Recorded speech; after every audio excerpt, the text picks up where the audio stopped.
Whoop, whoop. What's up, you guys? Happy Friday. Hope you all had a great week and getting ready to have a great weekend. We watching a taped Smackdown. I was not aware of it. This is already taped and already aired. We'll be doing it. We're here. We're live. We're kicking it at the HMG YouTube channel. Lab Rats in the house. Get me Twerkbot. Yeah, pal.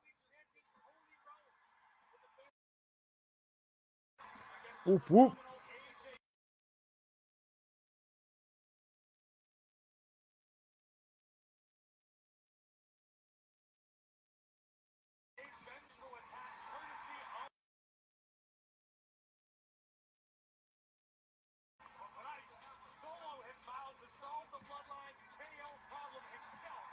Everybody's doing well.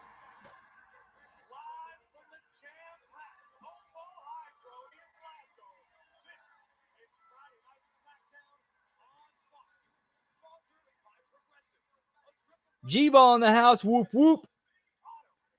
Yes, it is pre-taped. They did it earlier in the day today. I did not find out until I started setting up the stream.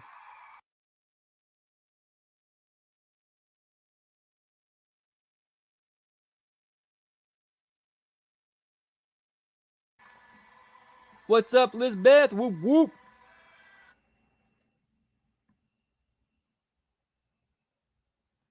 Oh, fuck off with these ads.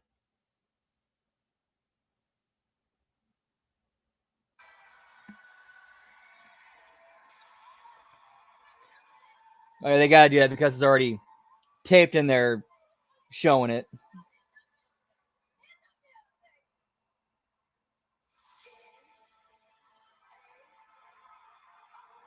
I know I said this before, but I really like how like Naomi incorporated her TNA entrance into her new into her character here.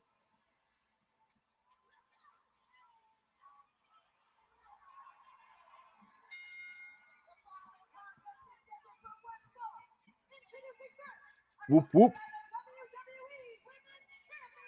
And it makes sense that Naomi would be like, you know, she wouldn't have an issue with Bayley because she was gone during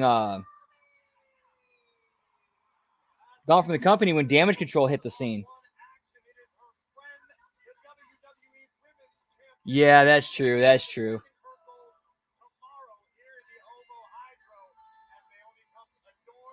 I think that was Brock Lesnar for a little bit there, Lab Rat.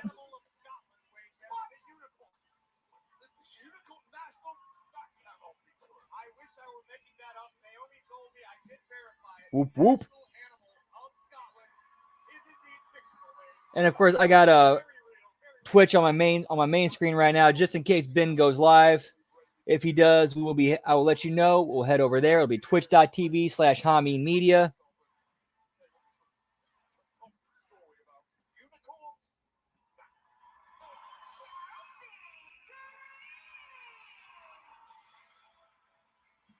Dude, Chelsea and Piper are so fantastic.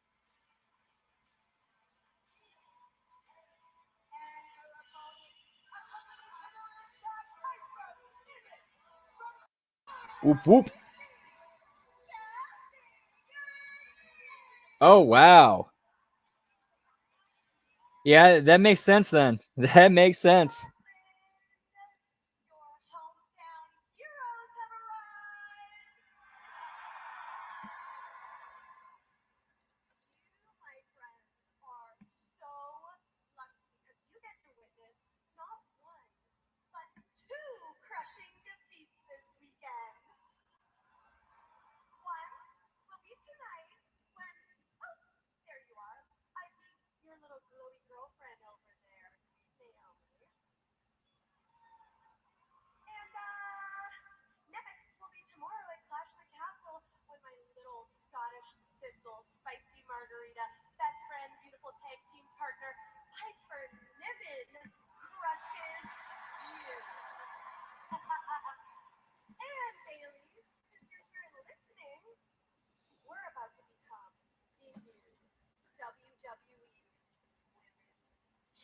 Say his name and he appears. I believe in Joe Hendry.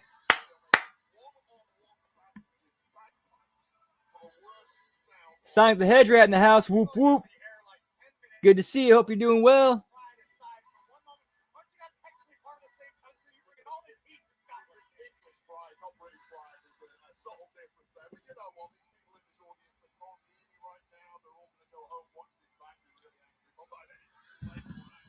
That's pretty cool.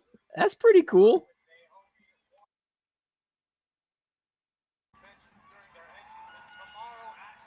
Whoop, whoop.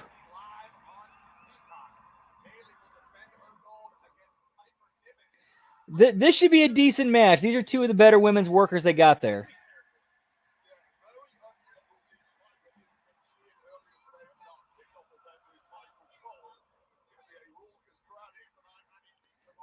I mean, Naomi, who's super athletic and gets character.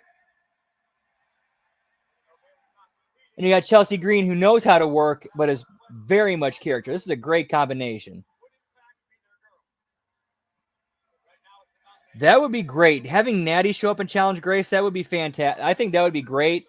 But I think they set it up to where it's going to be that I forgot what her name was. That one girl who stole that one NXT chick who stole the Tatum Paxley. Yeah, I think it might be Tatum Paxley because of what they did at the Battleground pay-per-view.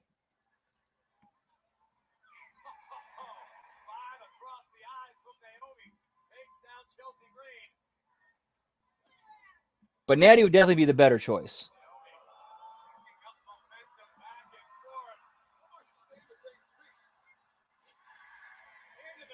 Yes, Paxton Tately.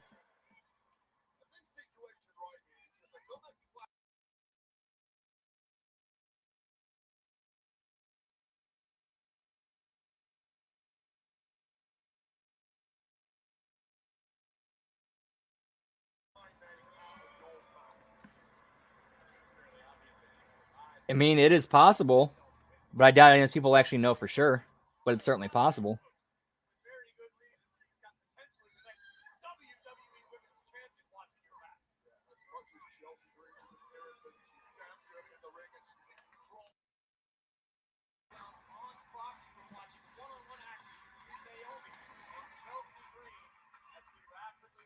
And because I'm watching a stream, I'm not getting any commercial breaks, so it's gonna be a little bit quicker than usual tonight. We're gonna have no commercials. Actually, you know what? Hey, if he does, that's good promoting. That's good promoting on his part. In fact, okay, if this ends up being a short night with lack of commercials, we might switch over to go check out Against All Odds and whatever what's left on that show.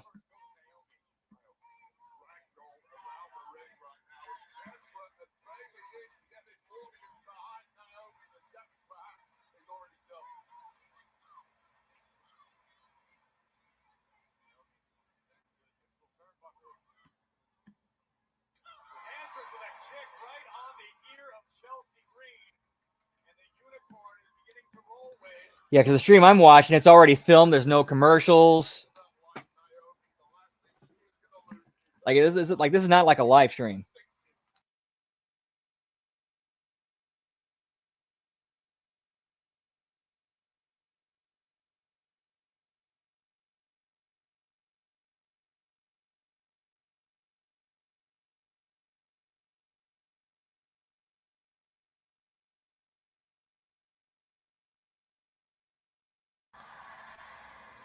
Yep, that pay-per-view is on tonight. You got commercials? Okay. So here's what we're gonna do. We're gonna make tonight a little bit extra longer than usual. As soon as we're done watching SmackDown, or as soon as my SmackDown feed is done, we're gonna swap over to Against All Odds and finish that off for the night.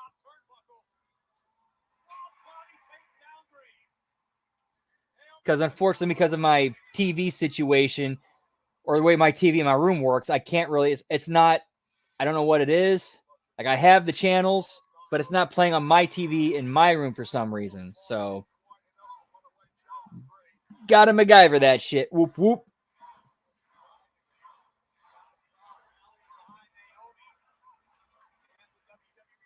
And yes, I use MacGyver as a verb.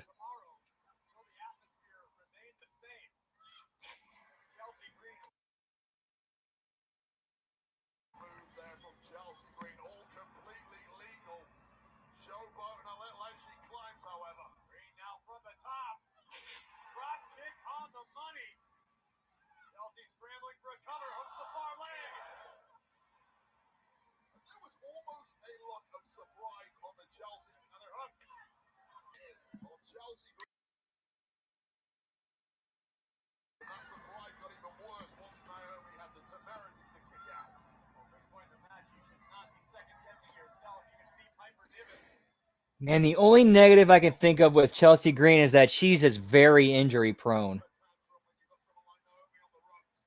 Like, how many times has she broken her wrist?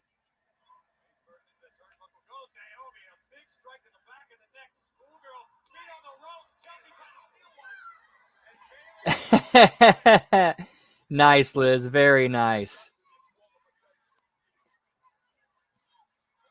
Double check Twitch real quick.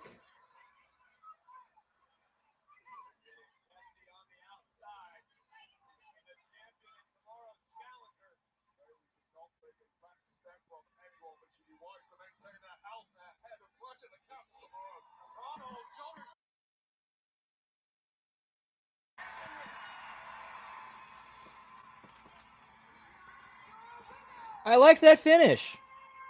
I liked it.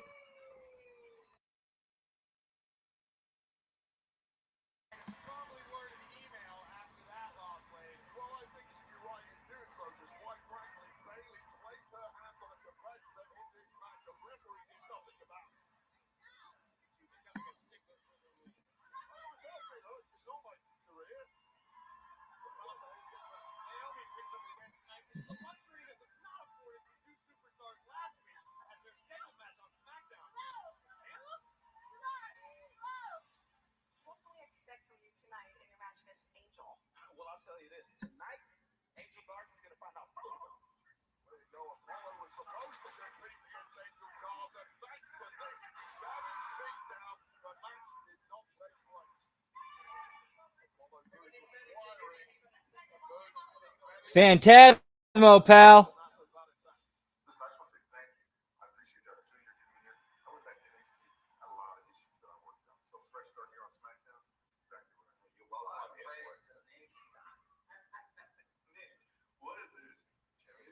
Wow, Baron Corbin's a babyface now?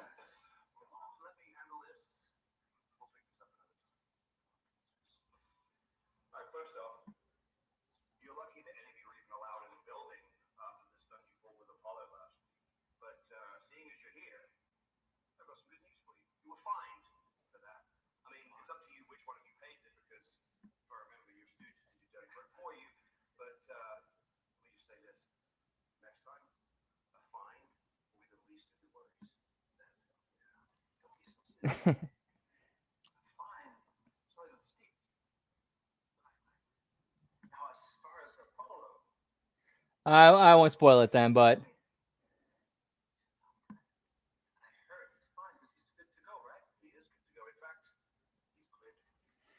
he did go back for didn't he go back for a little bit and him and Braun Breaker became the tag team champions?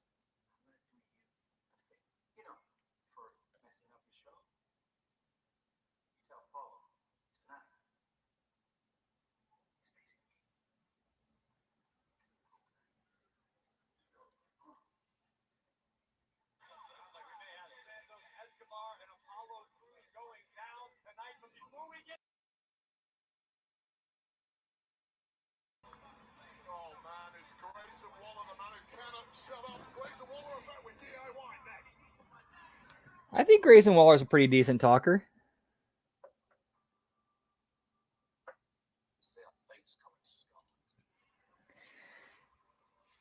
Okay, I got you. So who are the tag champs now since they're on like different since they're on the main back on the main roster or Baron's back on the main roster, Braun's on the main roster on different brands. So who's the tag champs right now?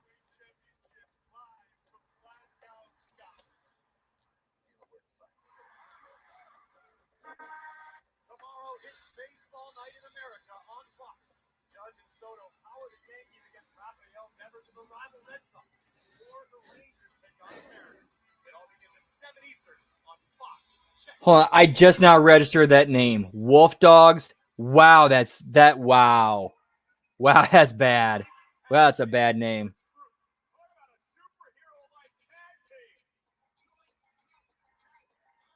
Frasium. Got it. Key.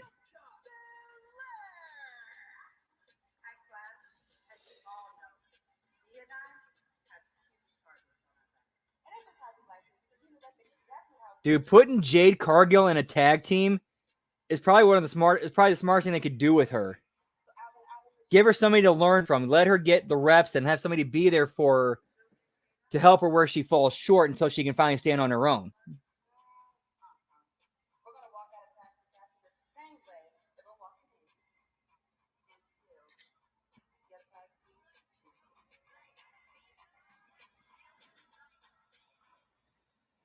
Like, these two should be like super dominant tag champs for a long time.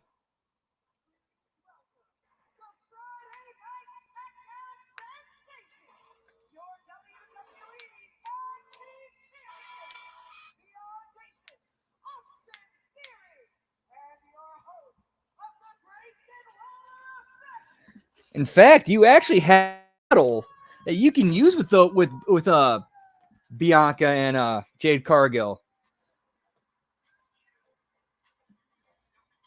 Yeah. Where in the world is Carmen Sandiego?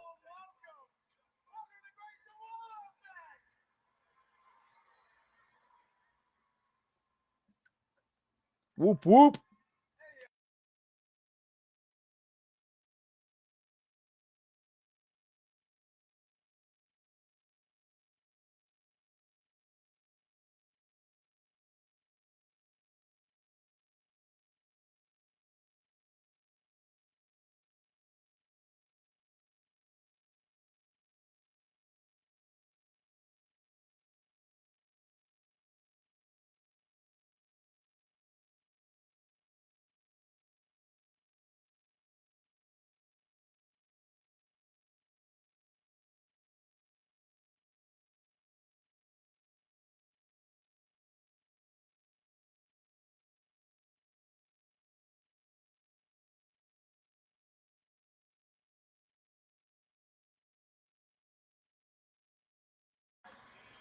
Whoop whoop.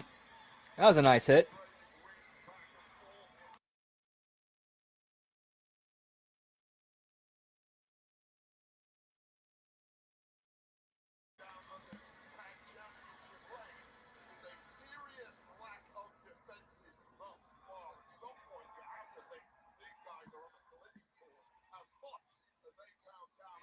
Oh yeah, they're clearly building towards a do-it-yourself A-Town down under A-Town down or whatever tag team title match.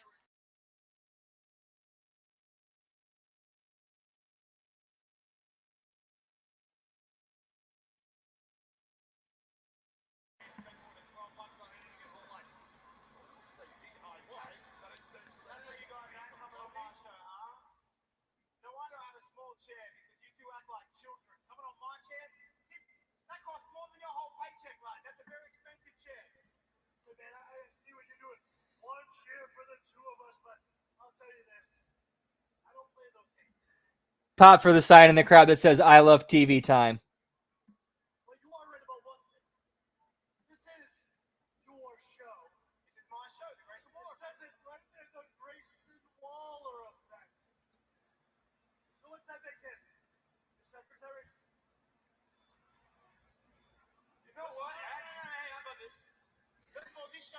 Hey, from a psychology standpoint, that actually makes sense that DIY would try to find a way to drive that wedge between Waller and Theory.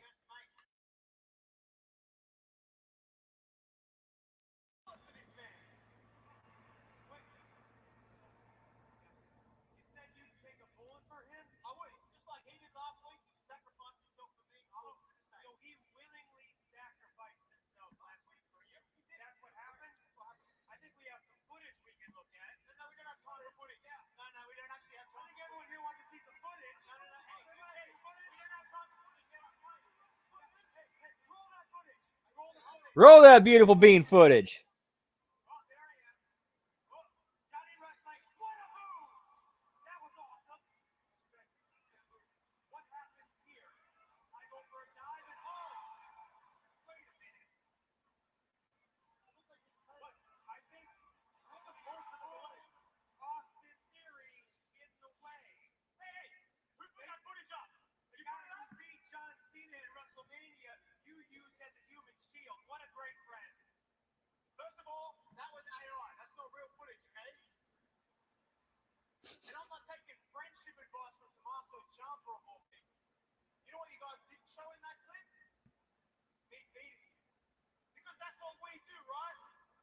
champions for a reason. We do whatever it takes. I love your big confidence. You know what I love even more? It's not every Friday night that we're in front of the Scotland crowd of crazy bastards. And I don't know, I might be wrong, but I don't think they came here to watch your stupid talk show. What they come here for, Tommaso? I think they came here to see a fight. I think they came here to see a fight for those tag team titles. And I think they came here to see a fight for those tag team titles. When? Tonight! What do you say? Come on, you want to do it tonight? Oh, no, how about this? Maddie said you can't talk. Hey, you think we're going to defend our championships in a place like Glasgow? Hey, even you folks know this is a hole. And I see what you're trying to do. You're just like everyone else. You want our tag team championships. You're trying to drive a wedge between us. It's not going to work. You're right about one thing. DIY are coming for the WWE Tag Team Championship.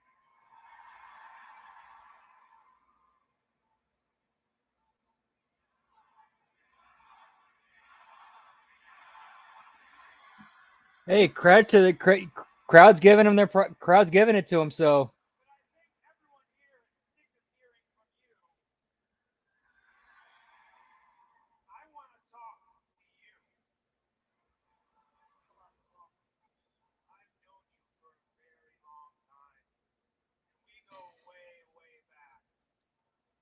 Dude, it's wow. It's shot, man. I never noticed how much, like, how small Gargano looked around everybody else. Damn, wow.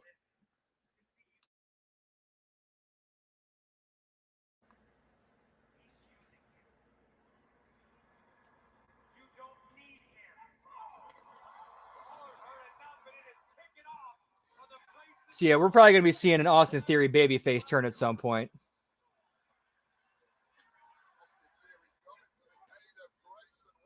I did see that. It looked kind of like a countdown clock, like maybe like I think it said like 2-3 hours left on it, or 2 days left on it.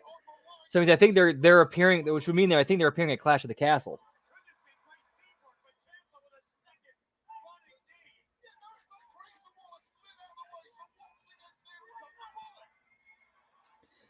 Oh yeah. I definitely think they're building towards Austin, the Waller and Theory breaking up, and with Theory going babyface. Ooh, that's even okay. Cool. That's even better. Nice.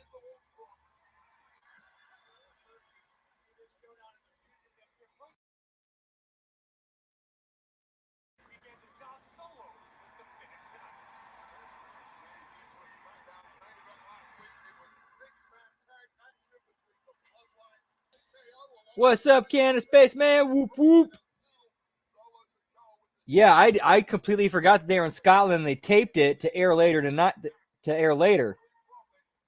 So when I went to go watch it or pull up my stream, it's like, wait, it's already aired, or it's already been. Oh shit. Okay. So since I got no commercials, and we're gonna go through this really, really quickly. As soon as we get through SmackDown, we're going to go watch Against All Odds and finish that.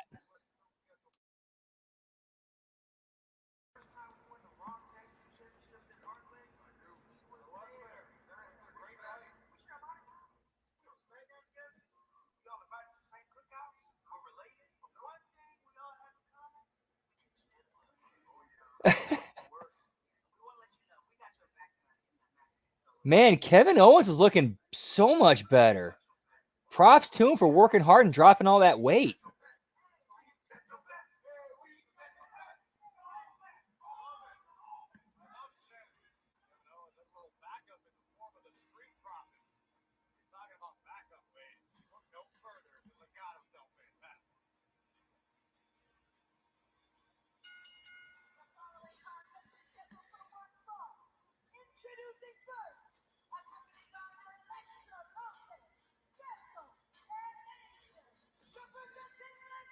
Whoop to the whizoop.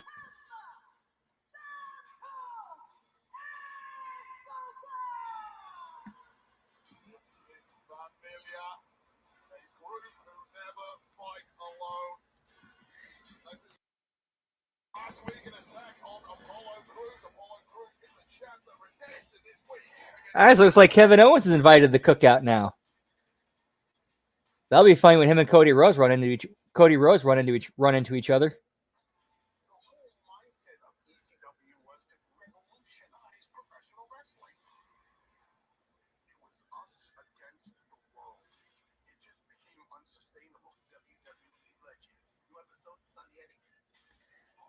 Man, I might need to check that Legend show out.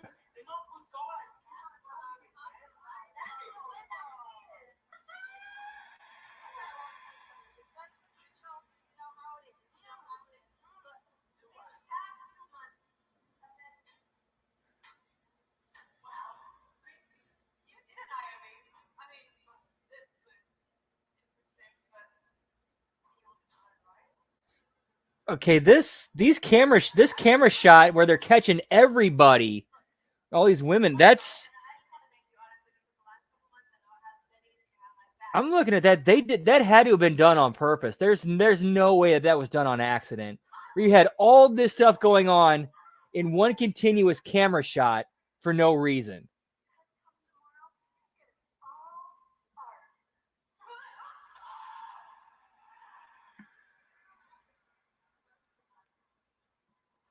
Not much, man. It looks like they're kind of building towards dissension in A-Town Down Under, with Austin Theory going babyface if that's where it goes. And then we just did a single shot of Bailey and Naomi walking through the hallway, and you see a bunch of shit going on and a bunch of different women in the shot.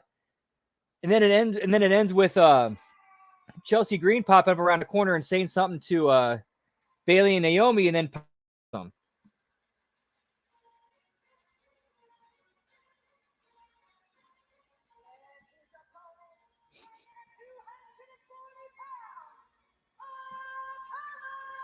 Dude, the crowds are always hotter. They're always going to be hotter when you take them overseas or to another country. I was watching an Oasis performance from, I think it was like 2008, 2009. And as they're playing the opening, notes in Morning Glory, the crowd is singing along to the guitar. They are singing along to the guitar.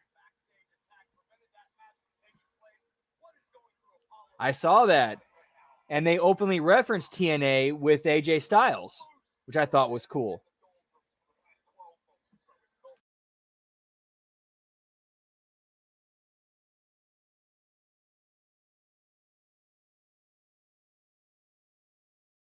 Like, they flat out asked AJ, hey, with your history with TNA, what do you think about this whole thing that's going on here?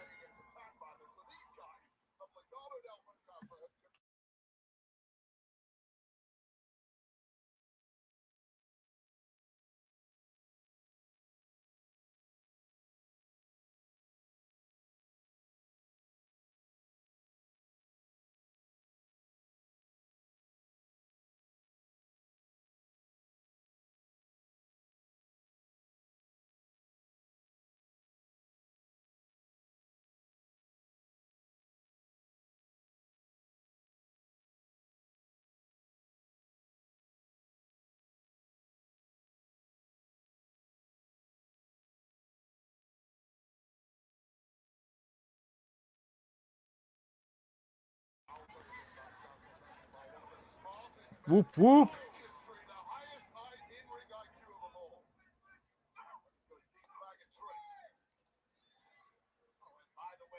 Did you say bag of dicks? Oh, no, bag of tricks.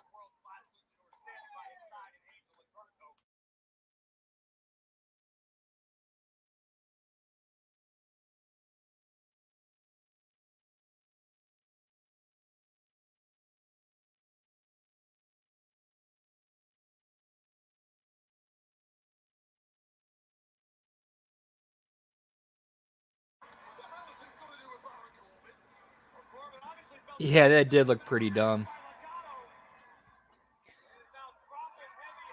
Oh yeah, Baron Corbin's babyface. He's babyface.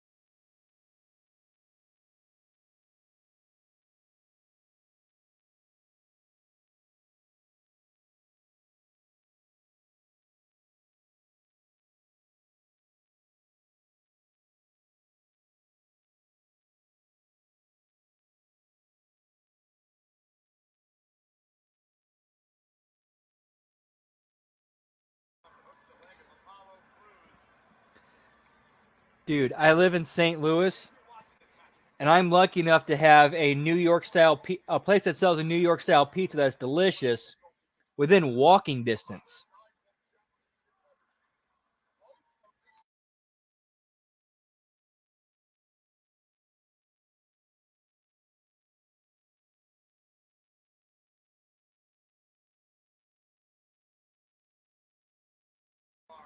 Whoop whoop.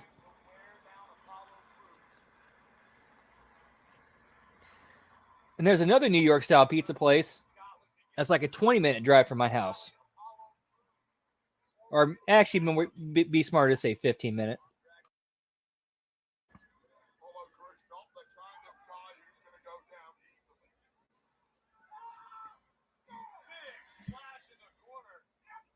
Yeah, in a weird way, here's how I figured out like how far it was from my house. Because I decided, okay, I want to run a mile every day. So I want to drive a half a mile from my house. Basically, so I'll run that half mile, then run back. So that's a mile. Well, where I happened to stop was right in front of that pizza place before I turned around. All right, pizza place, half mile.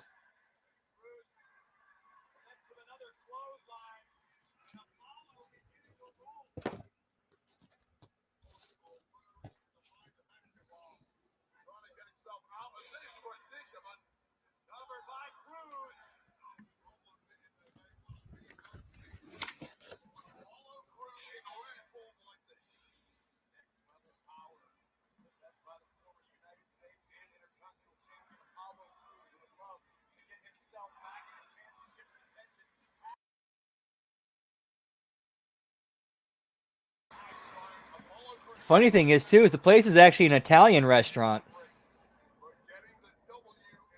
Oh, it's delicious, man. It's delicious.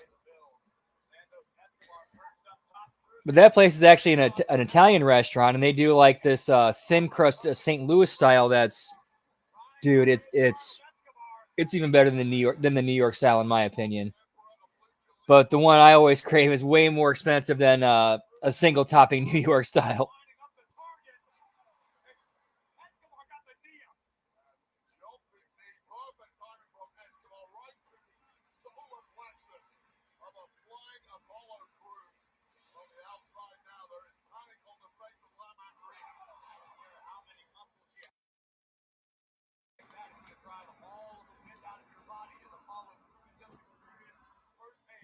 Hasn't been a bad match so far.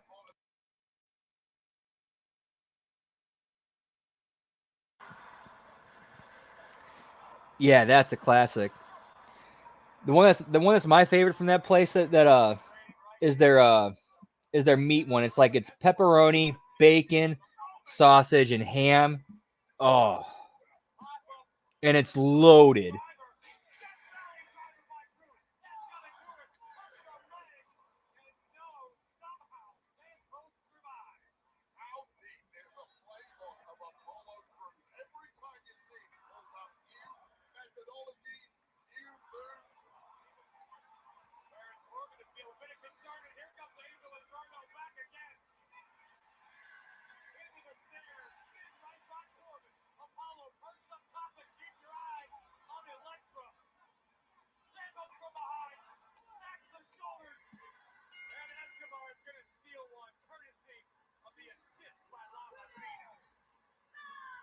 They do. They do, but man, with things as tight as they are, you kind of got to go. You kind of try to avoid as many expenses as possible.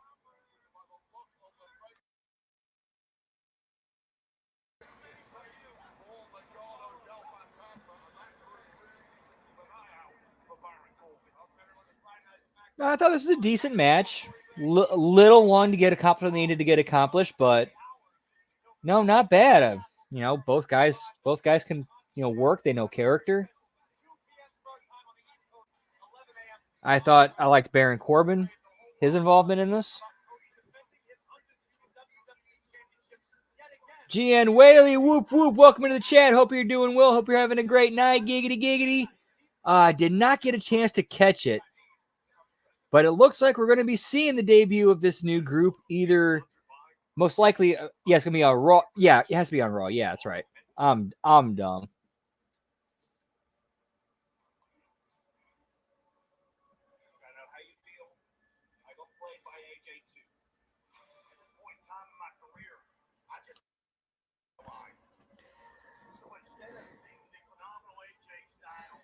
Man, why? Man, this is one of those things where WWE could really benefit, benefit their storylines using using TNA footage and history. Why not do something where you pull up hey TNA, can you give us the footage of the AJ Styles Nick Aldis feud from 2013, 2014?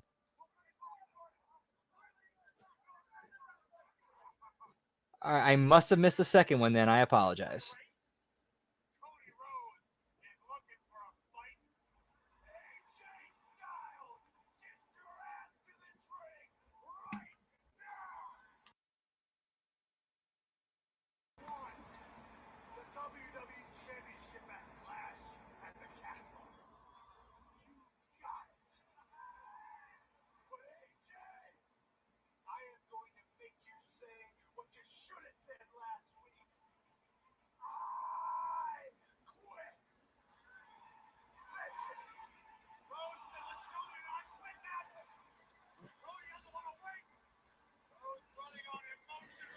Oh, that's going to be fun. I have not seen that yet. All I know is that it happened. I'm looking forward to it, and I'm looking forward to that conversation. That's going to be a fun one.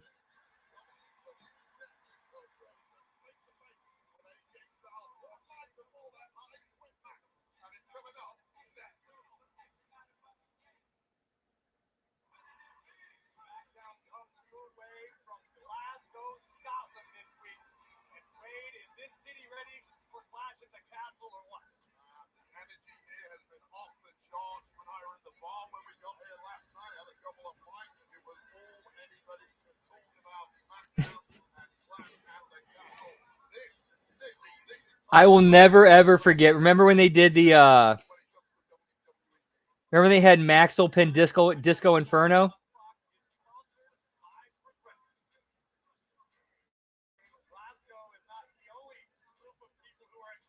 Very cool, Lab Rat.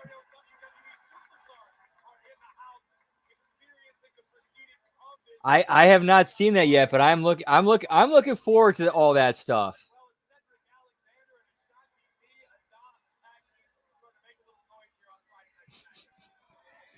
Yeah, just give you guys a heads up. I have not seen Impact yet.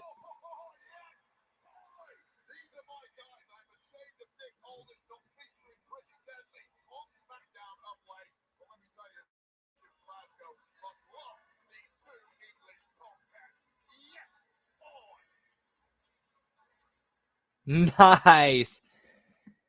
I have every single reason to believe that Jeff Hardy is going to appear tonight at Against All Odds. I 100% believe that's going to happen.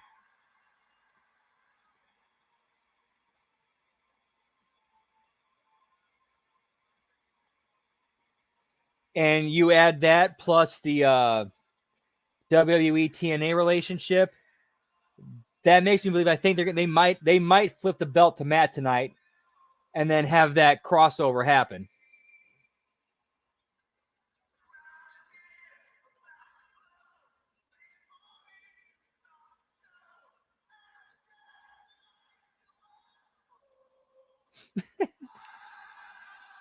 But here's the thing, like, as much as like Vet might shit on, the House Hardy thing, the way the whole gimmick and structure of that thing is set up, like the gimmick and the character and the whole Hardy thing makes it believable that, like, okay, this kid could beat up, Eddie Edwards if he's powered by some, like, spirit or something. As messed up as that sounds.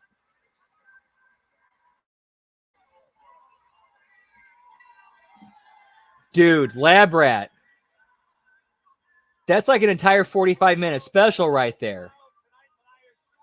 That's an entire episode on its own.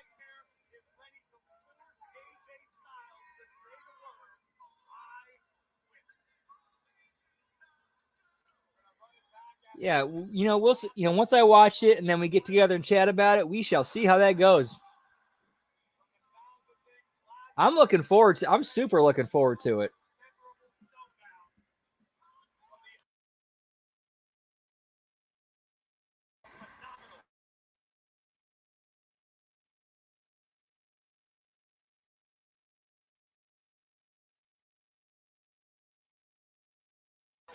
Whoop whoop.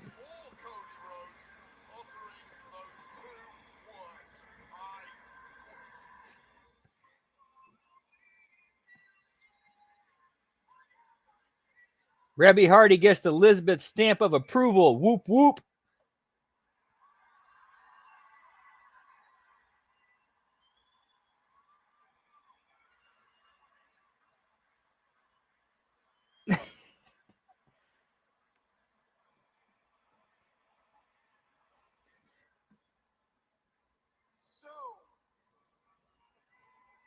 You think that carrying her head around might be the only exercise that her body ever got?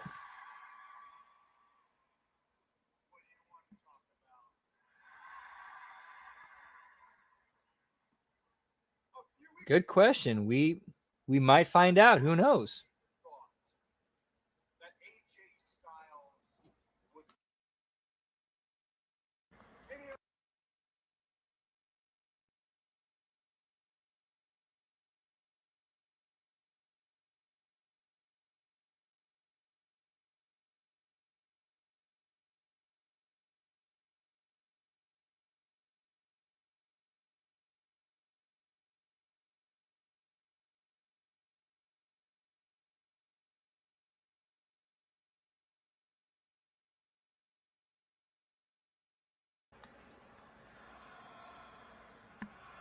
Giggity.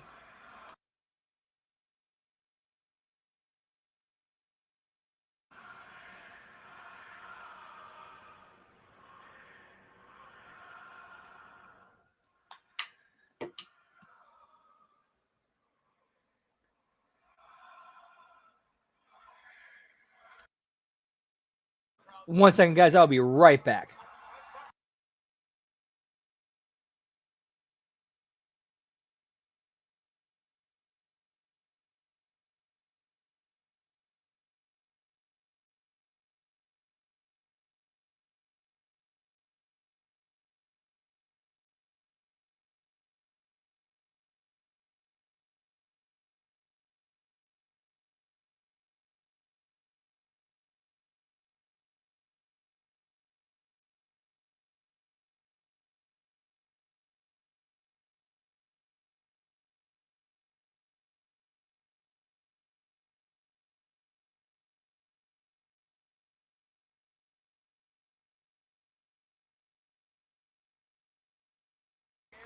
Sorry about that, guys.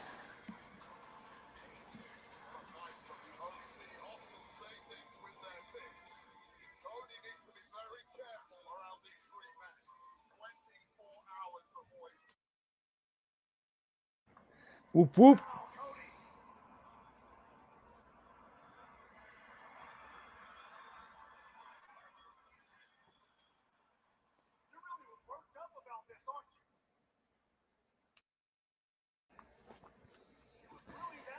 A lot of people. One big piece of speculation I keep hearing is during a Clash of the Castle, we'll see an appearance of Joe Hendry.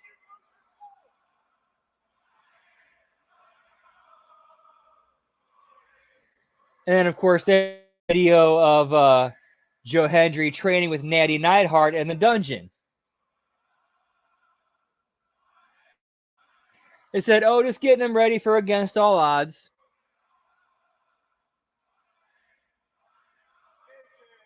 Let me ask you a question. Why are you so far away? I thought we were supposed to have a little conversation.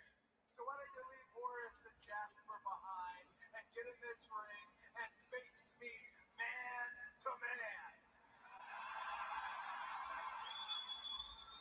Crowd's hot. I'll give him that.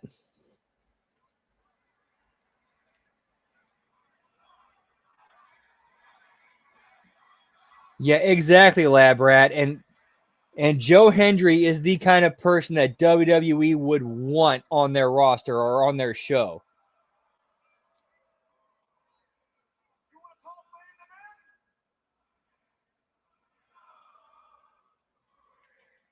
Well, Cody, let me remind you, and these stupid idiots who won't shut up.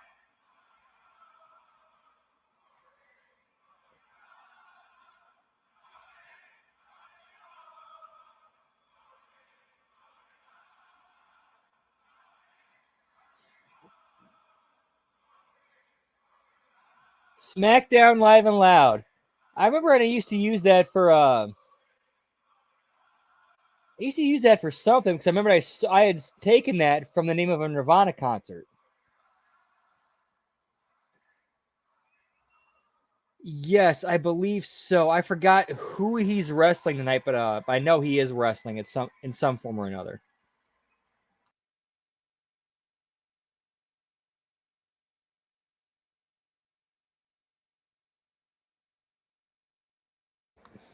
Whoop whoop. Remind you and everyone else that it took me 17 years to climb the ladder to get to WWE.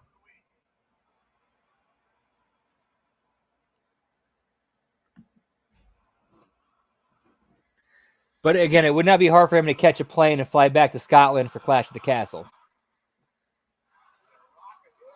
wants the truth. Thank you, Liz. Here's the truth, you bunch of idiots.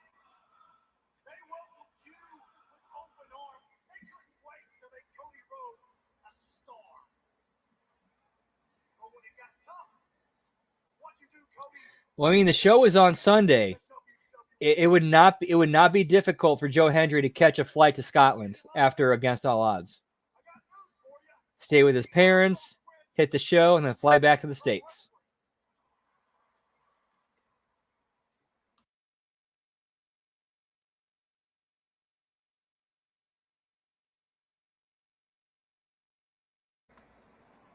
Help start up a company. And you quit it too.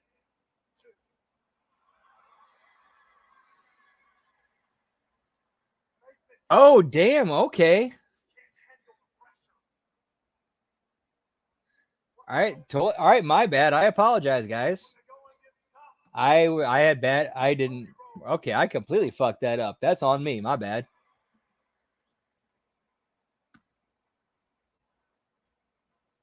You're right, AJ. I have made some big decisions in my career. Tough flight to catch, but I think he could pull it off.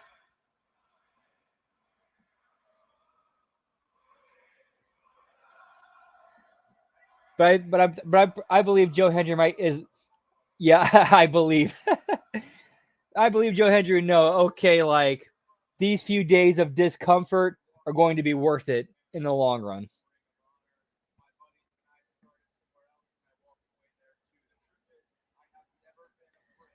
Ooh, damn!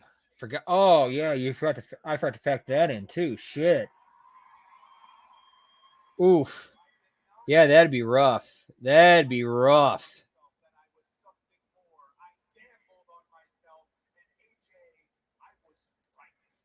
If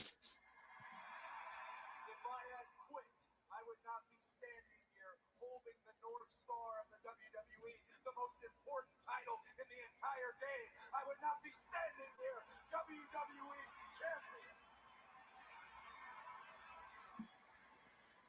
You're someone that I idolized my entire career. You did things right. You did things honorable.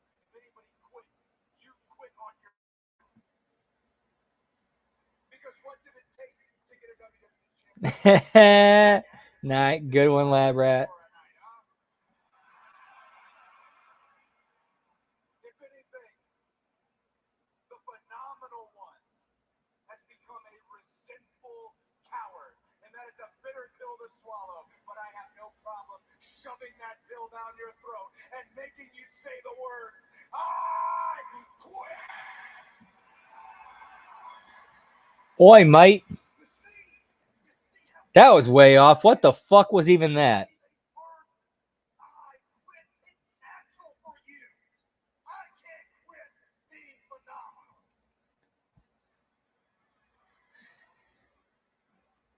phenomenal. That's true too, and I could see them sparing that expense to make the moment happen. I could see them spending the money to make that happen.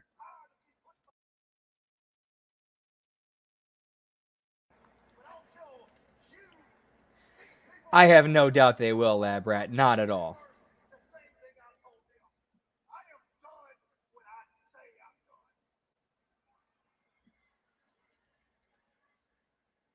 I'm not saying it's going to be easy, Cody. It's not. I saw you in Hell in a Cell against Seth Rollins with a torn neck. You didn't quit. I realize that.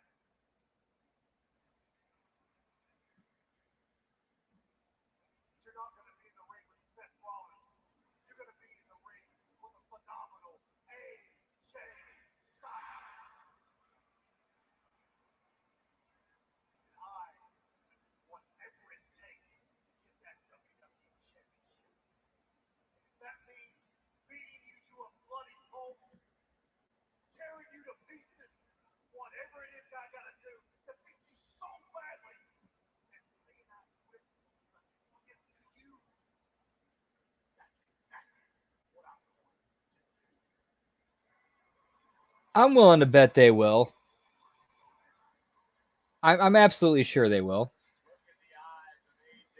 Again, Joe, like I really believe that Joe Hendry is somebody that WWE wants. Like they know he's somebody. If we put our machine behind him, he's going to make us a ton of money. What's up, Colin Weissong? We got your bitch tits right here. Thanks so much, Corey. I'm standing by with the Street Profits and BFAB, and you guys so kindly offered to help out Kevin Owens earlier, but that also means that you voluntarily inserted yourselves into the Bloodlines business. Whoop whoop. Was that the plan all along, or is that something that you? Just say that's simple Kevin Owens thing. Kathy, the point is, we're not about the bloodline.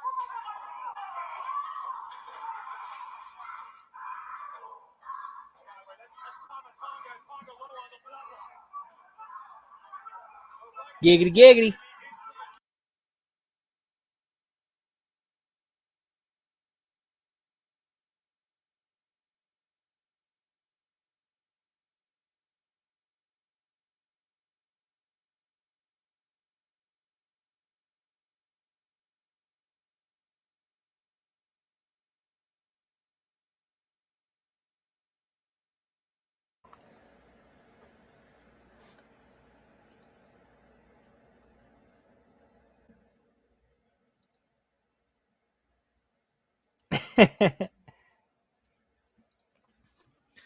All right, so I gotta do this little quick little swaparoo thingy dingy.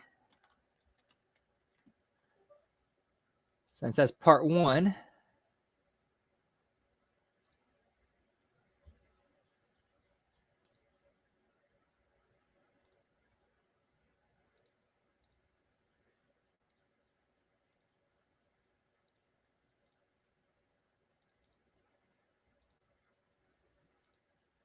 Why are you fucking with me like this?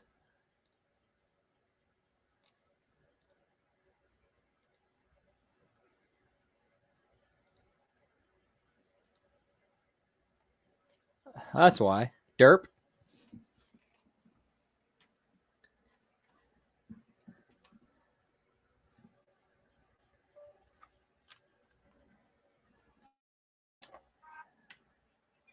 Wednesday on Fox. It's the inaugural. No, I liked that segment with Bloodline taking out Street Profits. Like they established early on in the show that they're going to back up Kevin Owens. Well, let's get rid of him then.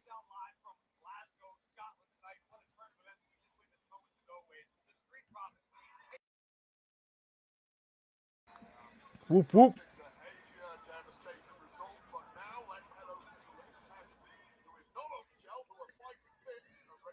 All right, I'm gonna make another quick little change here, real quick.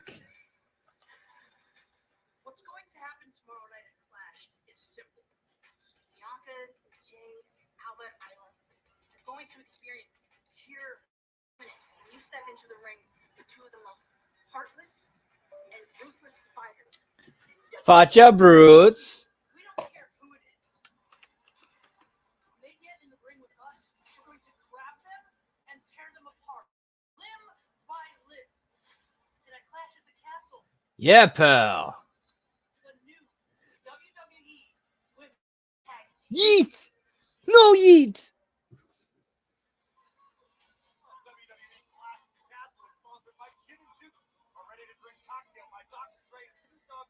Ah, shit. Gotta fix something here. Gin and juice, pal.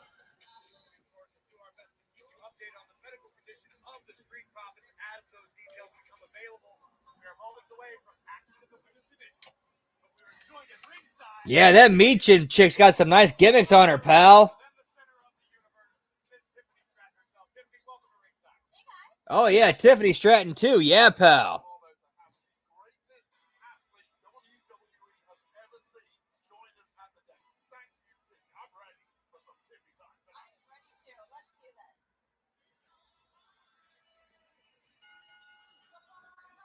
Dude, Nia Jax has busted her ass and gotten so much better and done and improved herself so much. Like, she should absolutely be commended.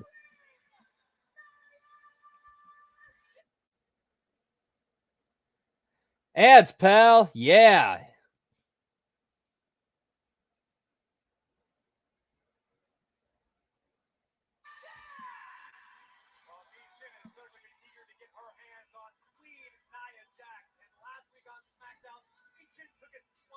Yeah, pal. They'll save you in a car crash.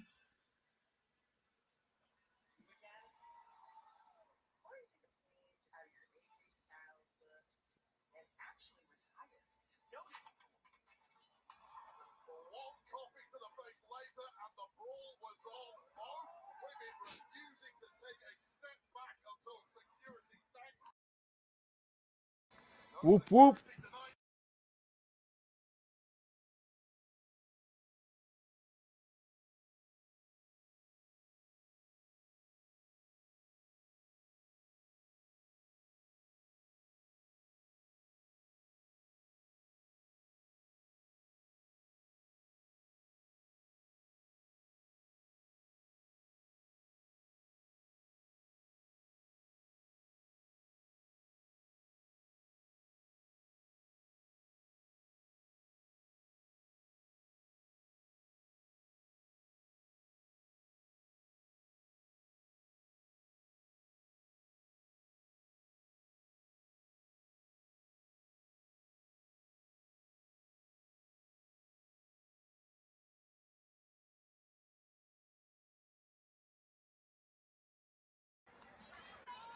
Oh, yeah, so Colin, so get this. They brought the, I got an email today that they brought the, they're bringing the Platinum program from DoorDash to my area, and I qualify for it.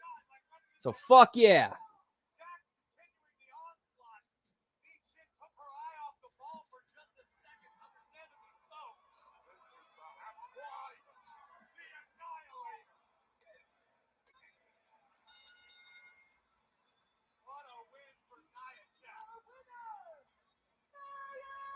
Not a bad match. I mean, this is what a TV match should be.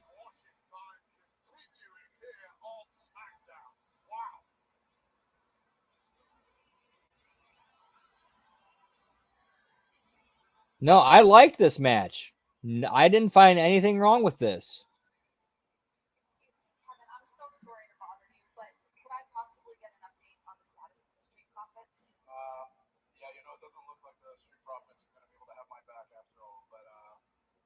It's okay. I fought the bootleg bloodline by myself before. And I'll just do that again.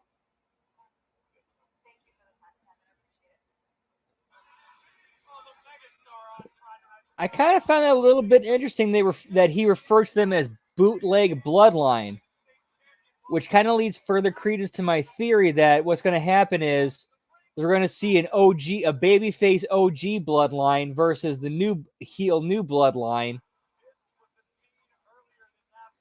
And Kevin Owens and Sami Zayn might be their allies of the OG bloodline. What is up, Jerome Hall? Whoop, whoop. Good to see you, man. Hope you're having a great day.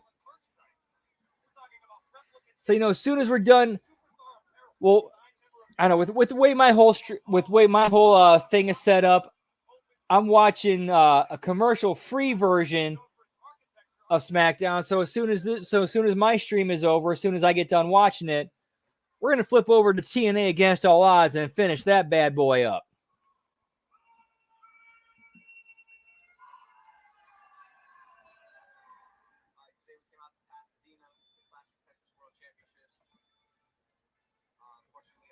All right, well, we're doing this Logan Paul video package. I'm going to take a piss. I'll be right back real quick. Whoop, whoop.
Whoop, whoop.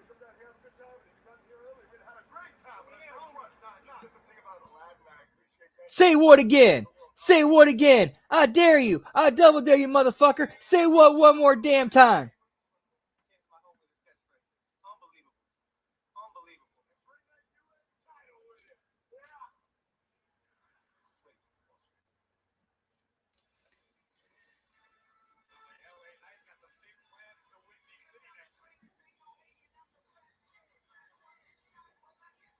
Yeah, that was when it was better. That was definitely when it was better, Liz.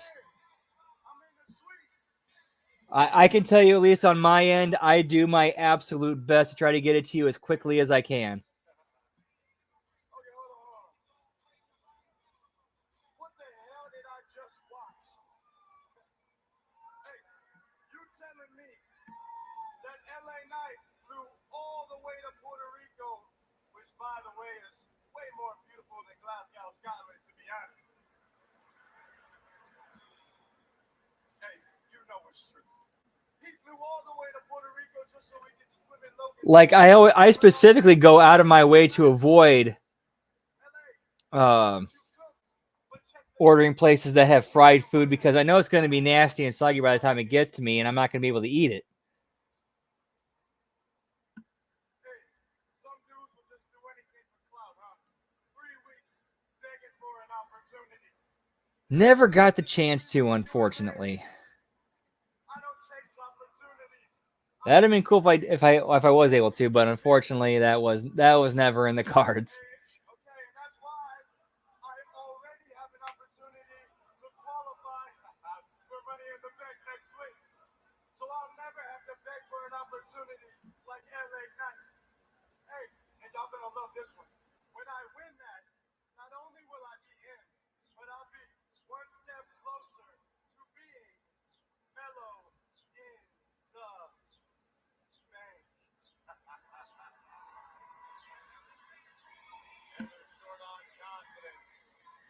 Man, I can't do the microwave. I'm sorry, I just cannot do the microwave.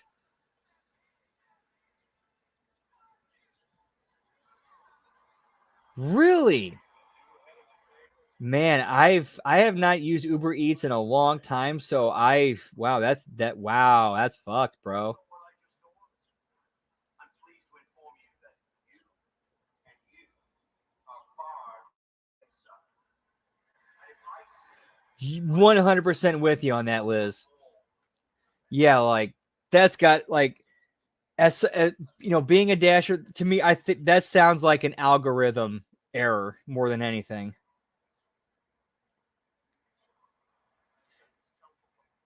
Oh, algorithm error plus probably driver greed as well, because I've gotten orders where it's like a 2 pickups 2 stops, and it's like, this does not make any sense. This is going to take way too much time. It's going to take forever to get to the person's house, like to the other person. Like, no, split this shit up. And I declined it.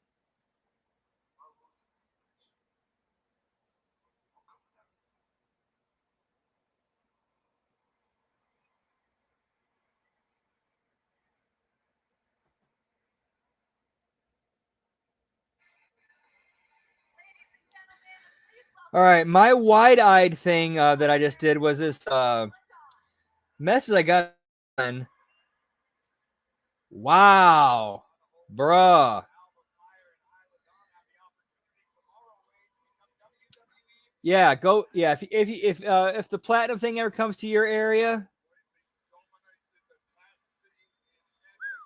yeah, buddy, take it.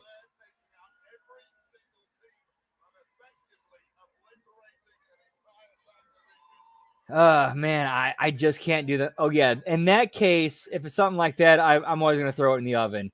I will take the weight in the oven over the quick microwave any time of day.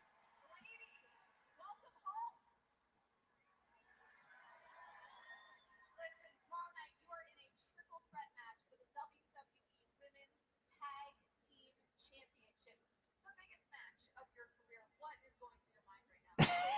Well, Jackie, I can tell you exactly what's in your mind. That is tomorrow night, Alba Fire and Isla Dawn make history right here in Glasgow, Scotland.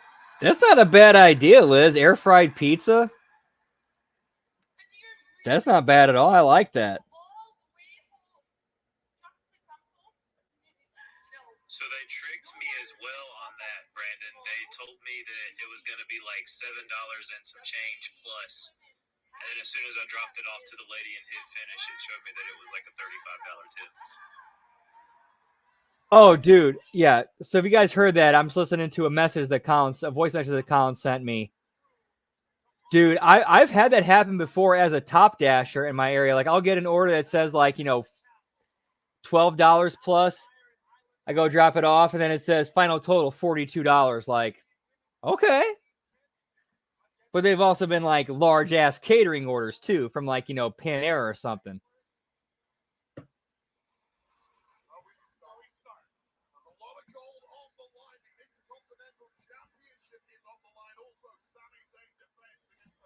Dude, like anything in an air fryer is awesome.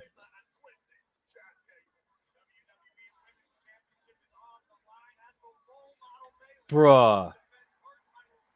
That sounds like, dude, that sounds exactly like that one thing from Back to the Future Part 2 where they put the pizza into the thing. Hydrate level 4, please. Like 5 seconds later, you get a full-size pizza out of that thing.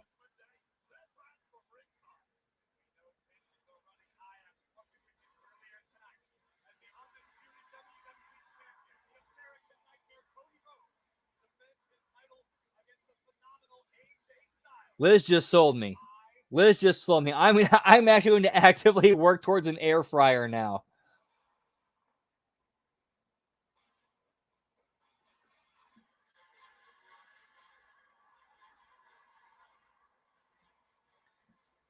Dude. Like you get some like fresh ass meatballs, bro. Bro, fresh meatballs, dude. Dude.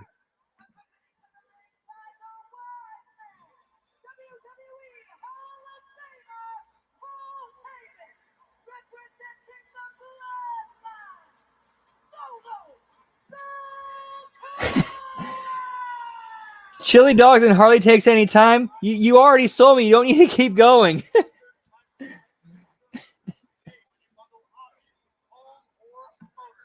Especially since I have family in the house who would love to have that.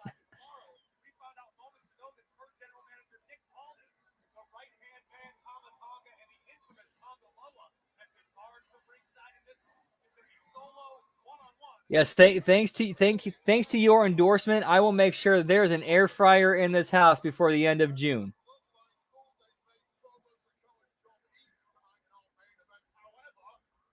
Oh, dude. That sounds delicious, but I'll do you one better. A local St. Louis chain called Emo's. Fresh baked meatballs from them. Let's do the Pepsi challenge with that.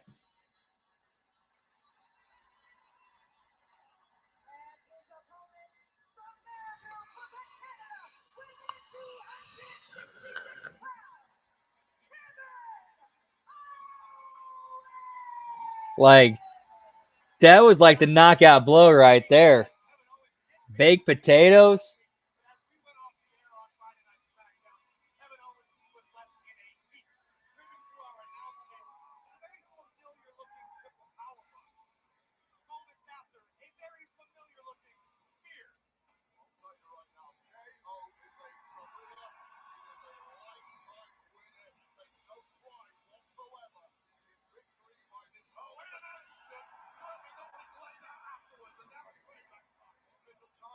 So yeah, I think this is the main event of our show tonight. Kevin Owens versus Solo Sikoa.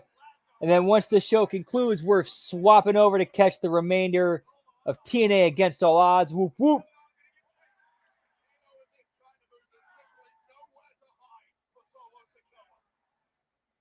Oh, fried ravioli. Oh.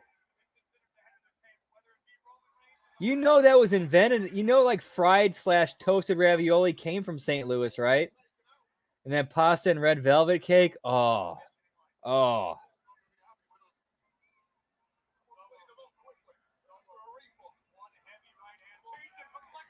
And it was a straight up accident too.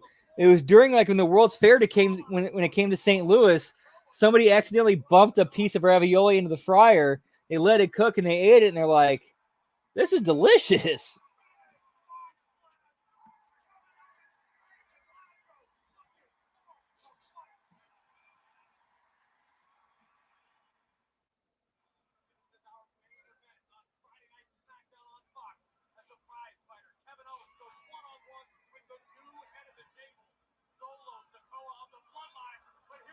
Yeah, they're calling Solo Sikoa the new head of the table.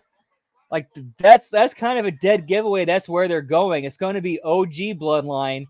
It's going to be Roman, Usos, and Heyman, with Kevin Owens and Sami Zayn backing them up against the new bloodline of Solo, Tongas, maybe Jacob Fatu, and The Rock.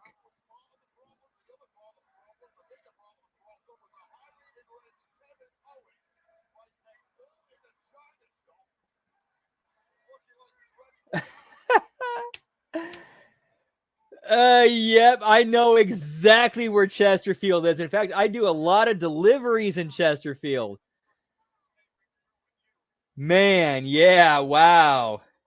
I could totally see. Wow, that is like I'm sorry, Liz. That is so related. Like living in this area and in that area, man, that is so relatable. That's so relatable.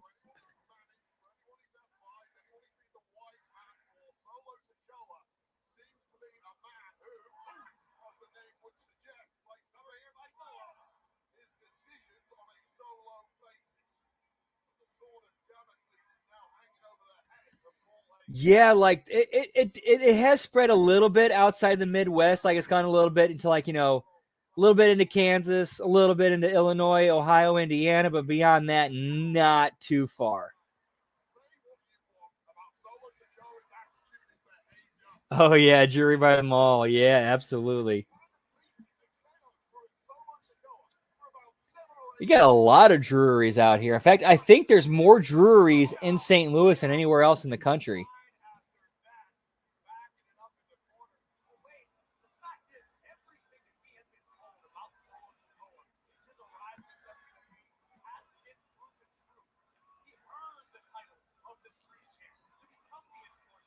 Man, Paul Heyman is just looking. Man, dude, you gotta drop that weight, bro. You gotta drop that weight, man. If nothing else for you, then for your own health.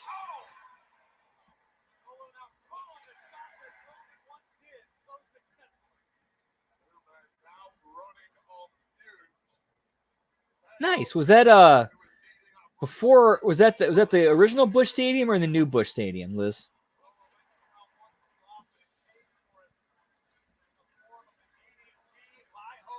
Oh, very cool, G-Ball. Very cool. Yeah, I love toasted ravioli, man. I cannot get enough of it.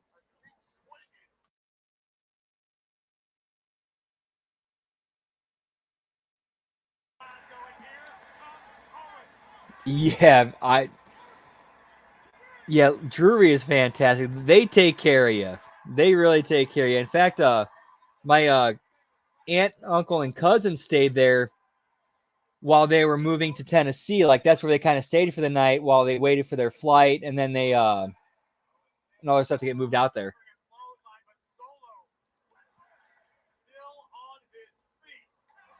Okay, so that might have been right when they flipped to the new ones then. Or the okay, yeah, that would have been the new one then. That would have been like, man, that new stadium wasn't even 5 years old at that point. Yeah, that was the new one, not even 5 years old.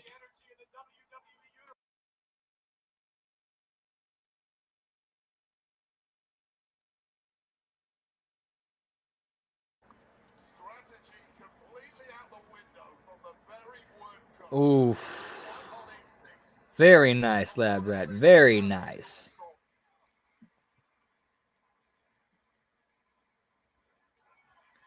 This stadium it's a great stadium. It really is.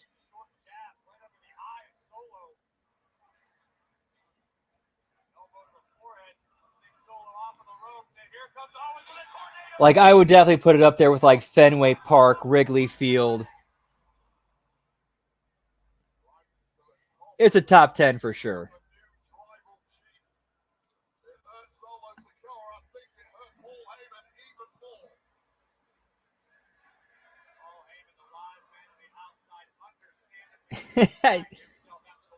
Nice, Liz. Very nice.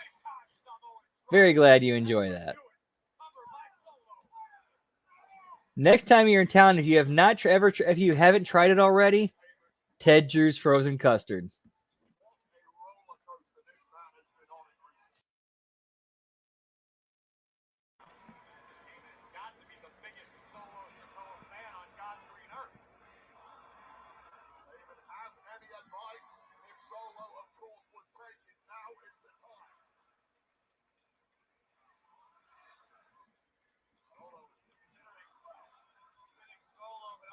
Ooh, I just thought of something.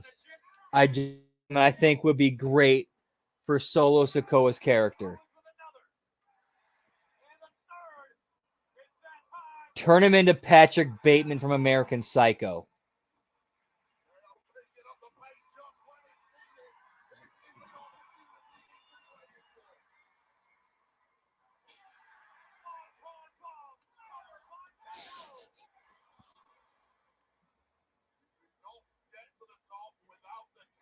That's awesome, Liz. That's awesome.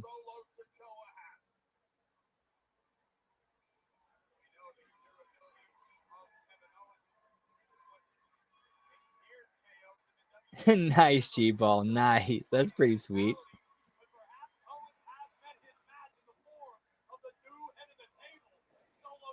Dude, I think that would make Solo Sikoa much more of a dangerous heel if they basically turned him into Patrick Bateman. All of a sudden he starts turning all that fat into muscle, and he becomes like extremely violent and psychotic. and people to the point where people are fearing him, I think that would work for him. I think that would make him a better character, in my opinion.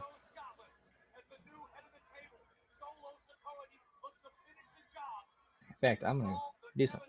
All right, I got something.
Let me repeat that. Yes, I think that is awesome. You have local restaurants throughout the stadium.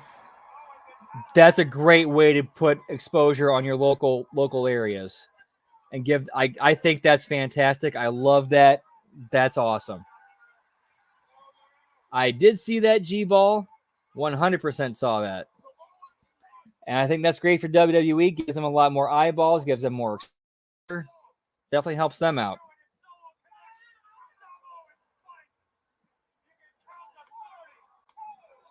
Yeah, that might be one they need to do some changes to. Update it, bring it up to modern speed.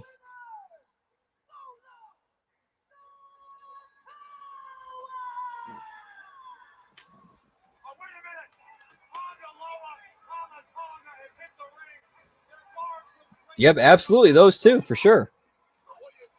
Help promote them. Help your area. Help your people. You know what I'm saying? Help the community. Whoop whoop.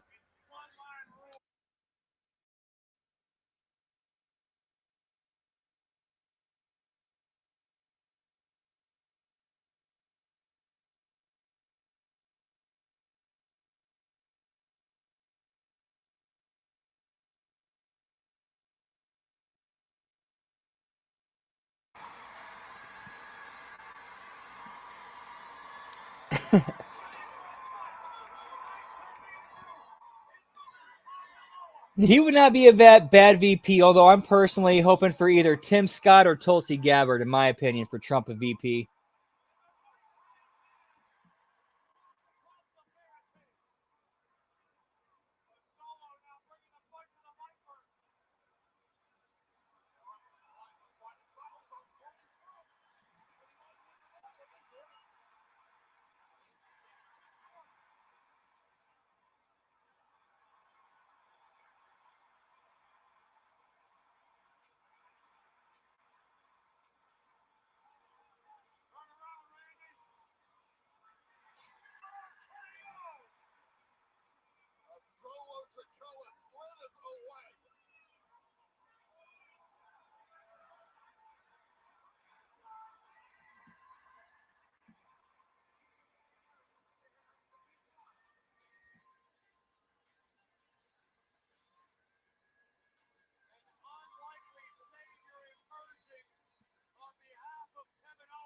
Ah, okay. Very cool, Liz. Very cool.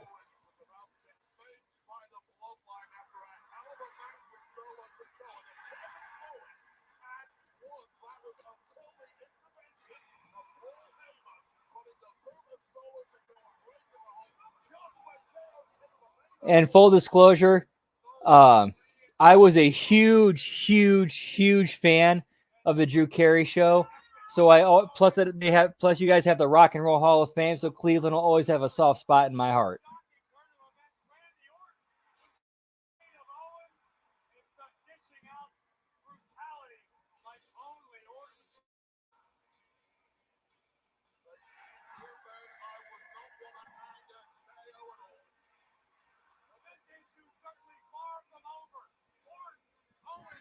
All right, so since SmackDown is over, we're going to go ahead and flip it to Against All Odds. Giggity, giggity, whoop, whoop.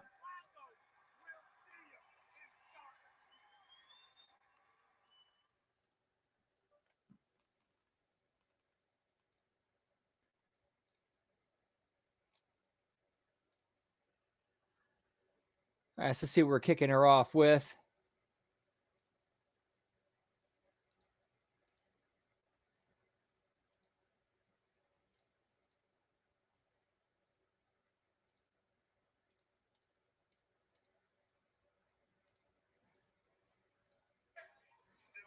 All right, looks like we got Speedball, or I should say Trent Seven against Mustafa Ali. That's what we're opening it with. We're in the middle of that.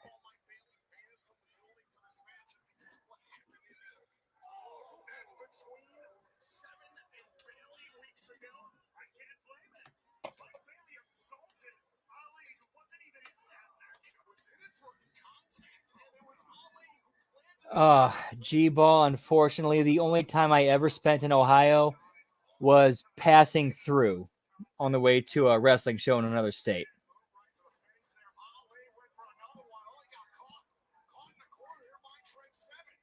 Like, dude, they're like, there's a lot. Like, I really want to visit and check out Ohio because there's a lot of like movies and music and places and TV shows that took place in Ohio that were like that I really loved growing up in like the late '90s. Drew Carey show, Tommy Boy, plus Rock and Roll Hall of Fame.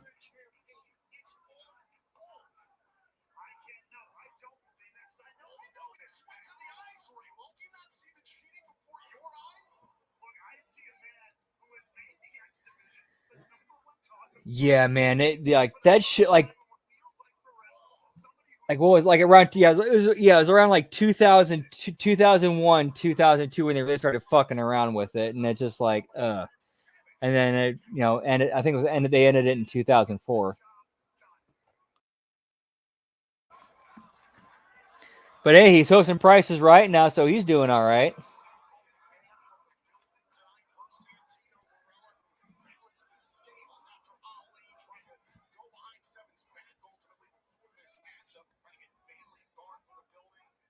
I was not aware of that. Very nice. Yeah, man, you guys got a lot going on for you.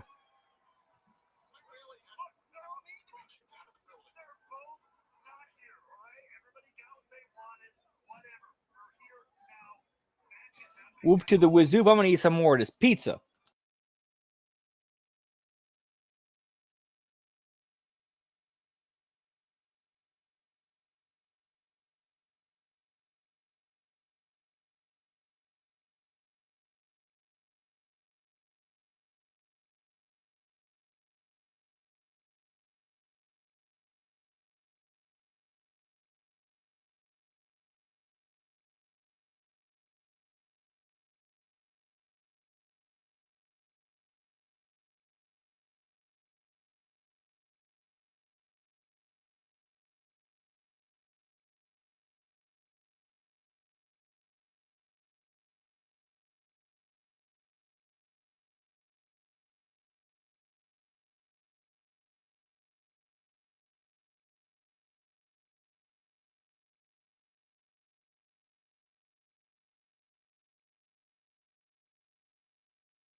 Was not aware of that. Very cool, G-Ball.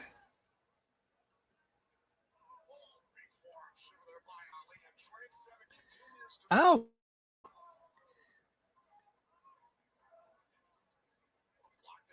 And I'm glad that they actually put those things in things like that in like the smaller towns. Kind of helps drive up their economies a little bit. You know what I'm saying?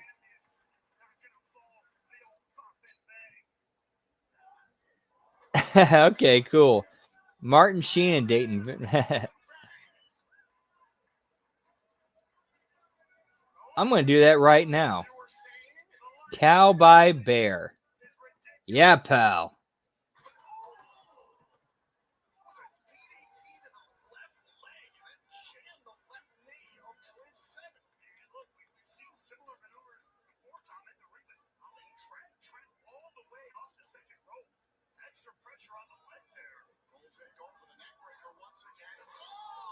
What the fuck?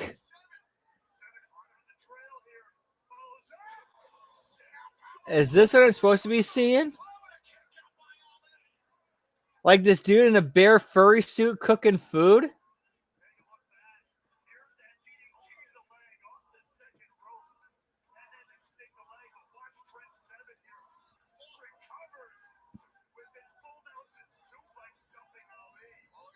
Oh, I have no. Yeah, I know that Ohio's produced a lot of celebrities. A lot of celebrities. In fact, that's a great idea. Let's go ahead and go through them right now.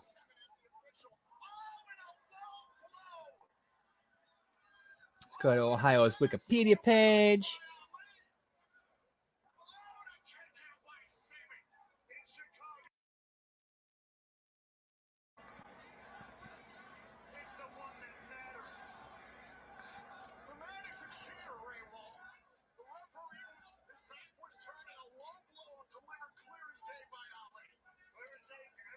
All right, that might require a little bit more research.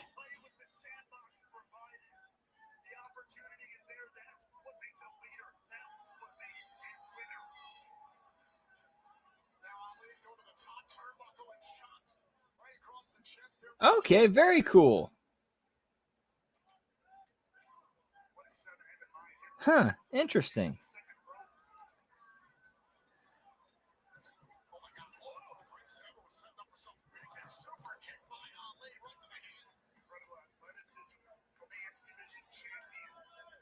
Oh, wow. Yeah, a lot of people from Ohio or live in Ohio. Holly Berry, Steven Spielberg, Dave Chappelle currently resides there, Anne Hesh, Maggie Grace, Diana Hyland, John Holmes, Joey Luthman, Jake Abel, Angie Everhart, Jim Jarmusch. Oh, here we go. Here's even for oh, damn, son. Like I'm looking. Wow, I finally found the Wikipedia list. Damn.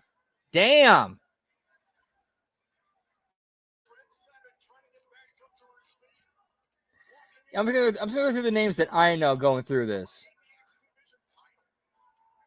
Let's see. Holly Berry.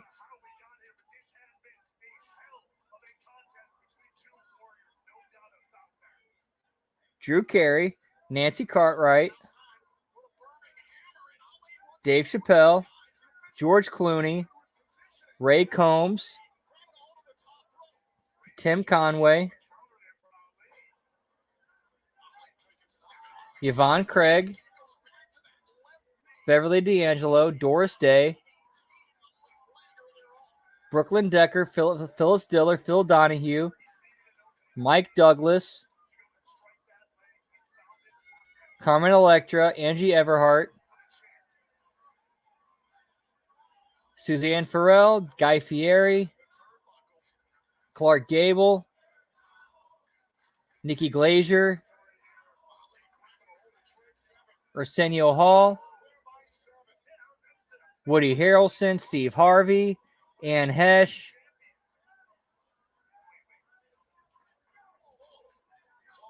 Katie Holmes, Bob Hope, Carol Kane,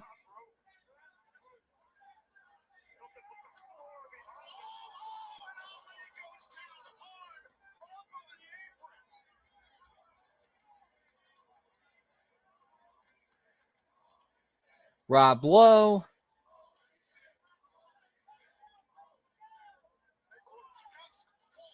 Damn, Martin Mull. Ed O'Neill, Annie Oakley, Paul Newman, Sarah Jessica Parker, Robert Patrick, Jake Paul, Logan Paul, Luke Perry. Damn, son. I'm gonna stop there. That's already like a damn, bro.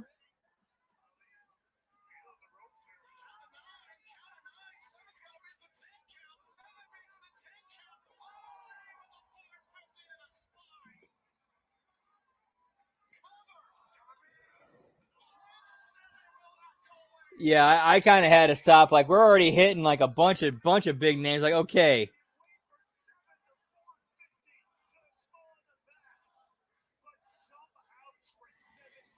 Well, unfortunately, you can't win them all.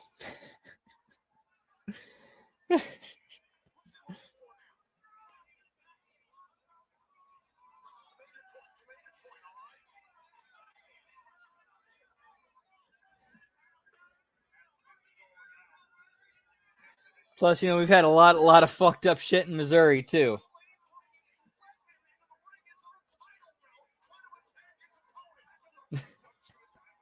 Skyline Chili in their DNA.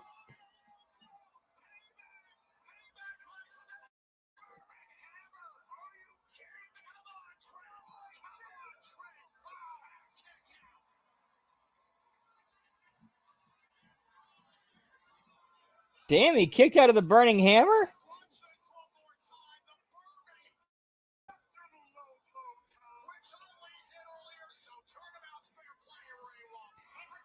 Here's a variation of the Burning Hammer I thought of today. You have him in the Burning Hammer, but you spin him like an F5 and turn it into a DDT.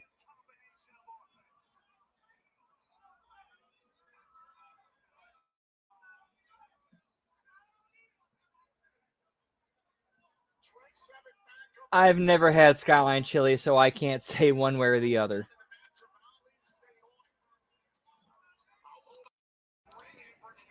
But to be fair, I can't really be that much of a biased judge because I can't have chili with beans in it.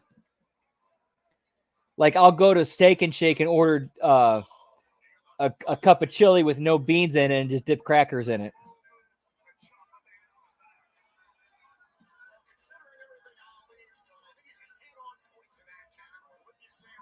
Bruh. Yeah, that's right. I forgot you guys got date. Fuck, man. Man, a lot came out of Ohio.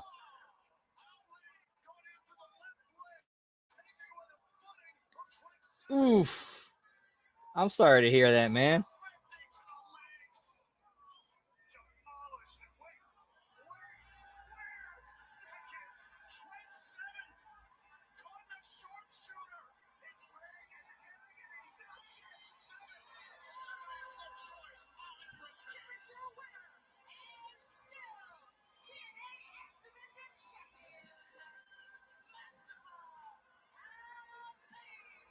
All right. Well,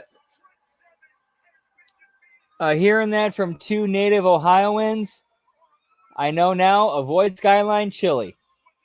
That's an extremely regional thing, and avoid it. All right. Thank you guys for letting me know that. And Mustafa Ali is still the X Division champion.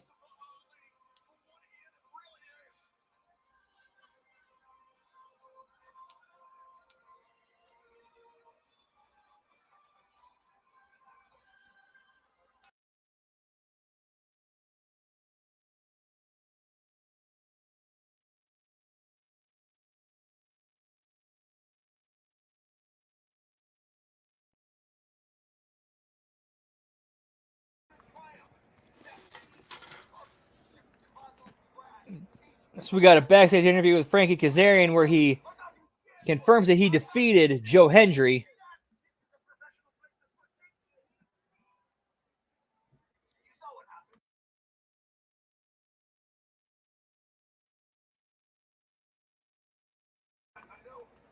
Whoop, whoop.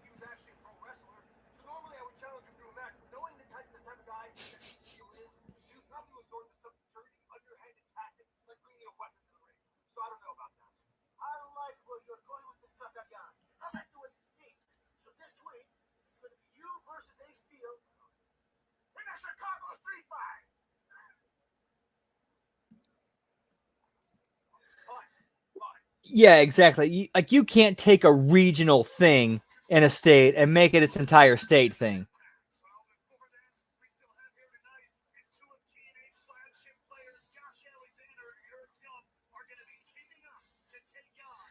Like we have a very similar thing with here in Missouri with Emo's Pizza, where it's like it's popular around St. Louis area and down the central corridor into Kansas City, like through through Highway 70, but like North and South Missouri are like, what the fuck is this Ritz cracker with ketchup?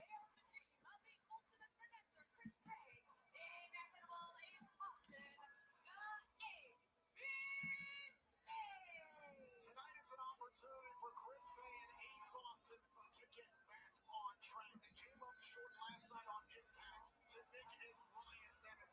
No of a tag team matchup, but this event is special to them. 2 years ago and against all odds. I apologize for you not liking that, Liz.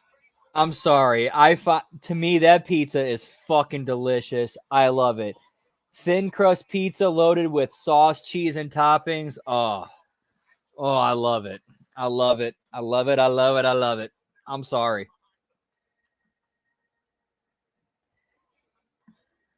And then my ex best friend was from Chicago, so of course we fucking clashed over that all the time.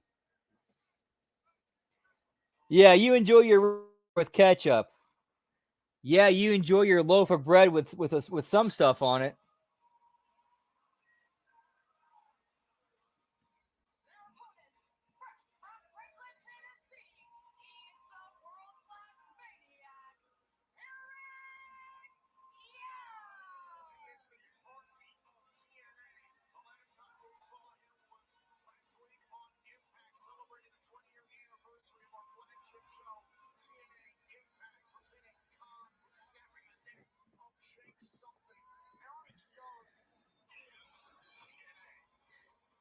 Yeah, if you're not from St. Louis but you like that type of style of pizza, the best way to get it is to find an Italian place that's like nearby that does that.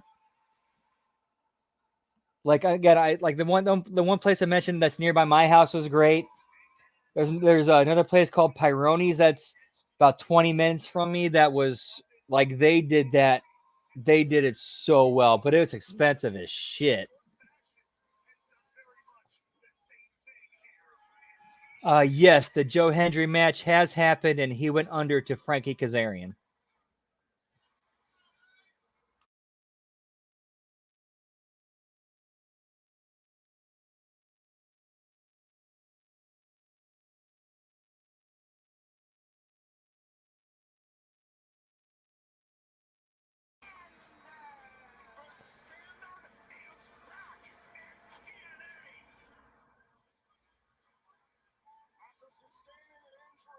All right, I'll go check that out, Canada Spaceman. Whoop whoop.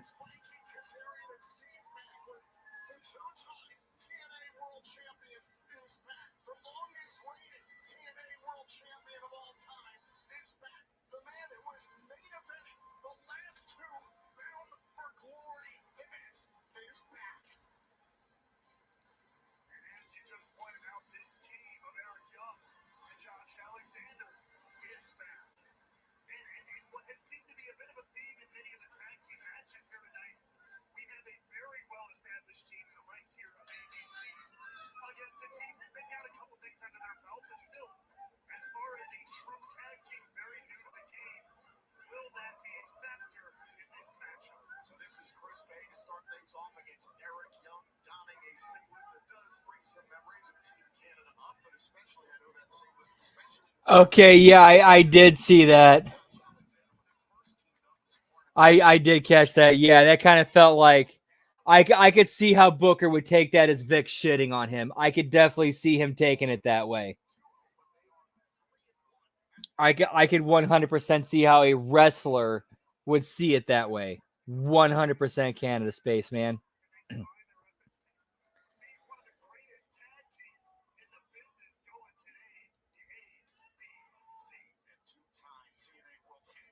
Joe is on a private jet on his way home. Let me check. Let me look at that.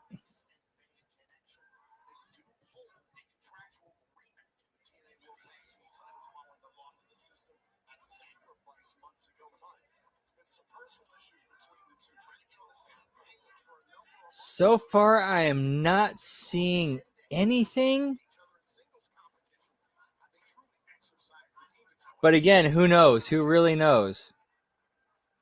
Like you say, it seems like they are on that page, but we'll have to see a little bit further as this match goes on. I didn't watch NXT, so I didn't know if he said that or not. I'm taking your word for it, man.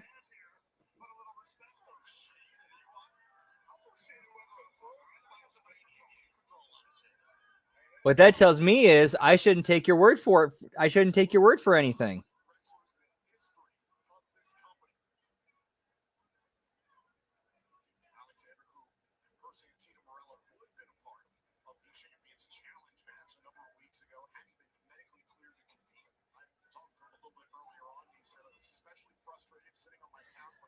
Yeah, and I'd like to believe that Joe Hendry is somebody who's smart enough to kind of keep his cards close to his vest until it's time to play them.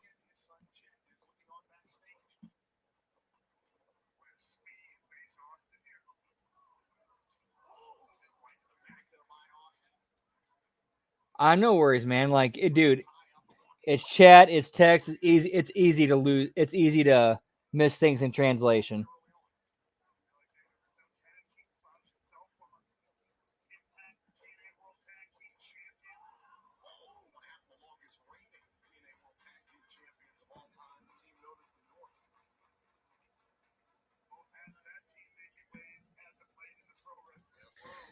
One of the things I've always learned about professional wrestling is people can report anything, they can say anything, but until it actually happens, don't believe it.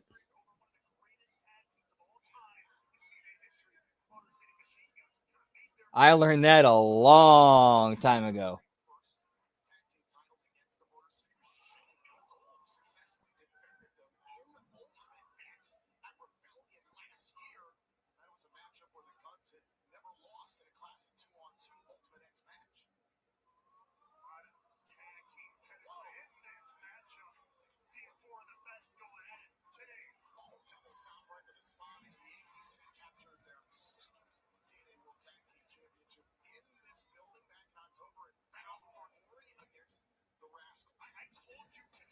But this match, though, really feels kind of out of nowhere. It's like, okay, we haven't seen Josh Alexander in months. And all of a sudden he appears at Against All Odds to tag with Eric Young against ABC. Like, that doesn't really make a whole lot of sense to me.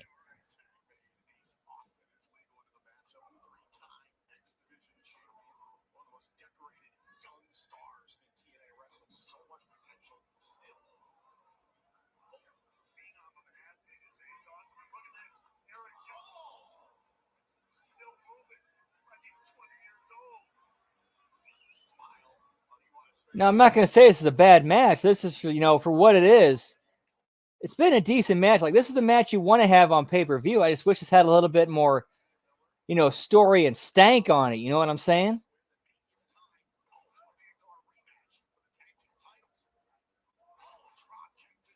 Make you more invested in what you're seeing.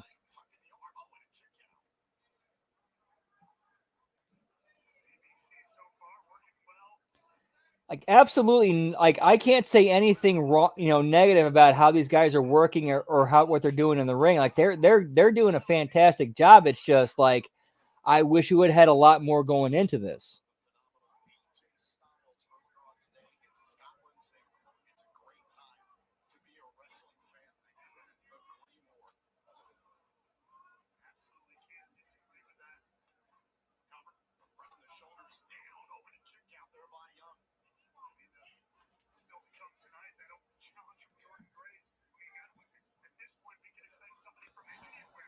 Oh yeah, and the open challenge with Jordan Grace has not happened yet, so we still have that to look forward to tonight. Whoop whoop.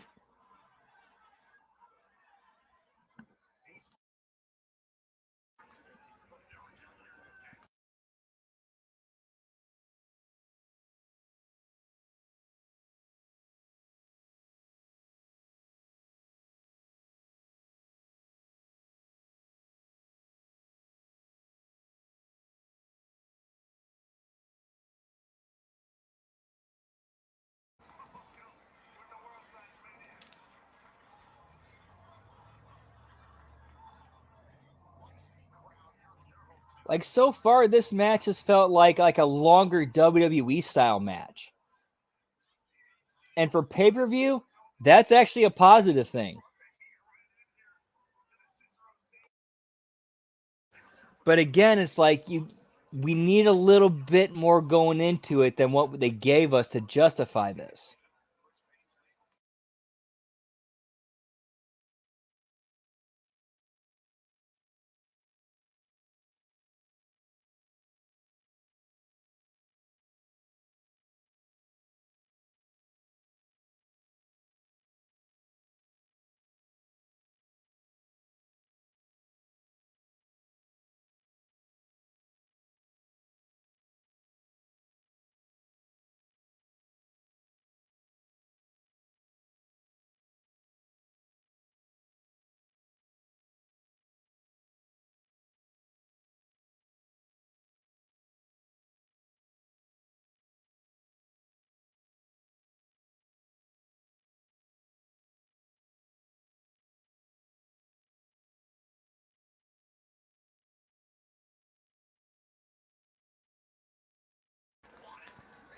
Yeah, pal. Dude, speaking of cannabis and Vince McMahon, have you ever heard the story that Chris Jericho ever told about Vince McMahon firing up a joint right in front of Donald Trump?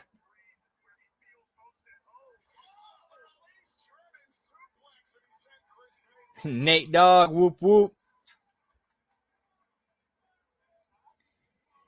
Get me Josh Alexander twerking, pal.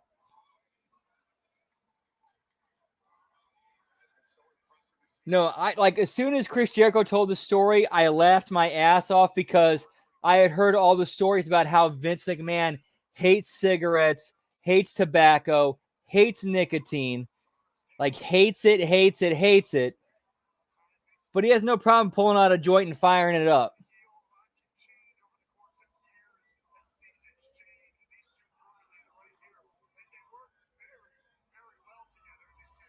Because the story that Chris Jericho told was,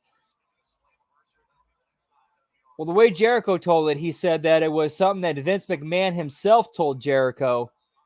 And he said that he was hanging out with Donald Trump and some other like dignitaries. Vince pulls a joint out of his pocket, puts it in his mouth and lights it up. And Trump's like, you can't do that. And Vince was like, I'm Vince McMahon, damn it.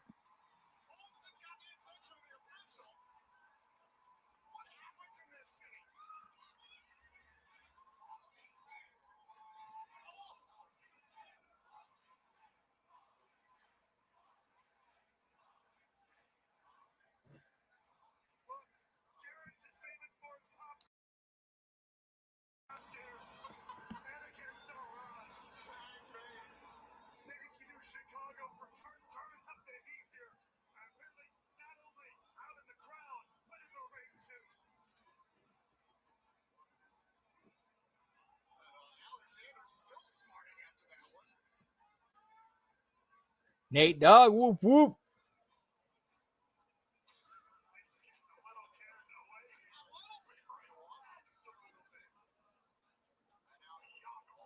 All right, now they're kind of getting into some house shows kind of stuff.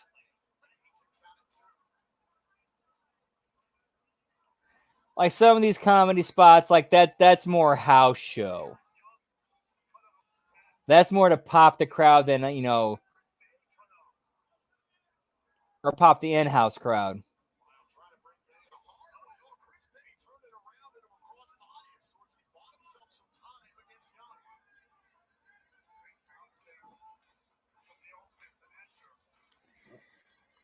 Like, I've legit met people who, like, they get to a show and they see that the crowd is very light. They're like, okay, there's not a lot of people here. We don't really want to kill ourselves, but let's still give them entertainment. And then they wrestled like an 80s style match where they did like a bunch of 80s style spots. And while it might have been slow, like smart marks would call it slow and boring, the crowd they're doing it in front of ate it up. They loved it.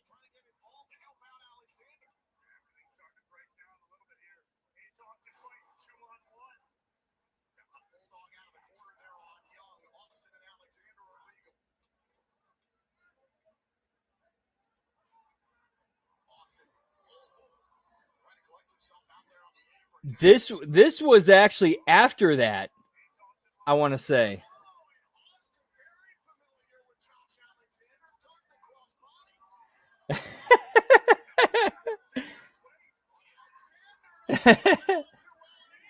Oh man, I haven't really been paying much attention, Colin, but all I know is that crypto and cannabis is kind of in a dip right now. And I look at that as that's a great time to start buying more into it. That again, that's just my opinion. I'm not an advisor. This is not financial advice. That's just what I personally would do.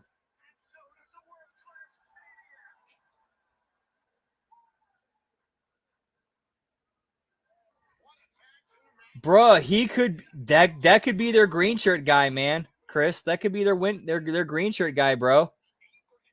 Just a dude who funds himself and goes to all these shows. I'm looking at Nvidia right now, bro.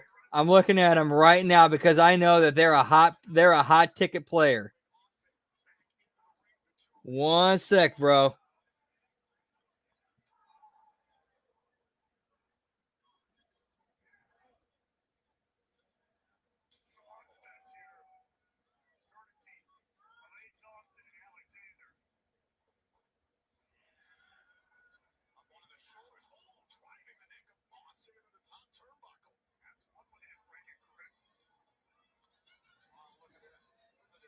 Oh shit.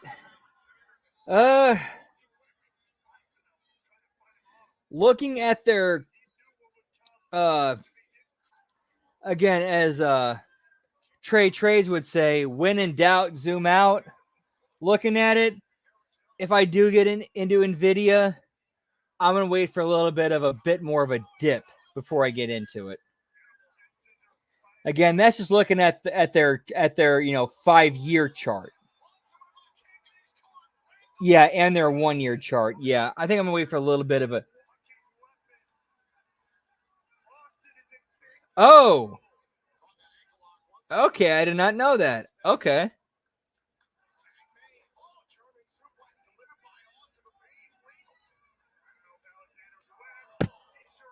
dude. If there's one thing Trades ever got right, it is when in doubt, zoom out.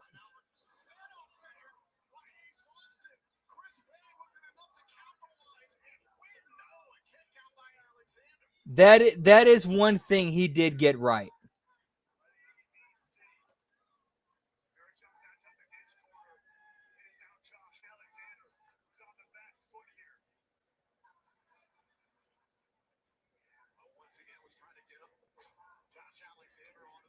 Yeah, like, dude, Colin, I'm looking at my Robinhood thing right now, and it's only showing me like what it would be like with a split. It's not showing what it was before it.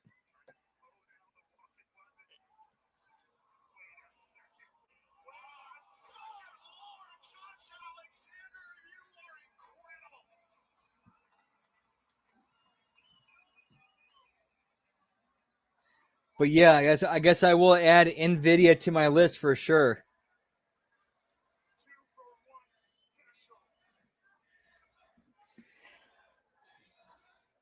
It's just I personally really feel, again, I'm not an advisor.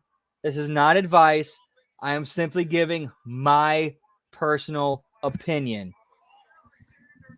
To me, the future is in if you really want to invest in your future, it's cannabis and cyclobian, psychedelic companies that work in psychedelics. That, to me, that's where the future is when it comes to investments.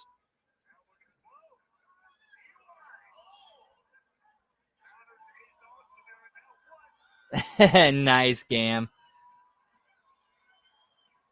Like, I'm looking at this cannabis market dip right now.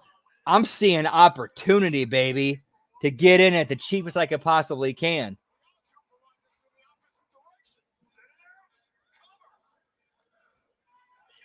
Like, what is it right now? Yeah, MSauce closed today at 706. Like, to me, that's a deal for the MSauce ETF. Especially with where we know where cannabis is going in the next 5 to 10 years. That's a given.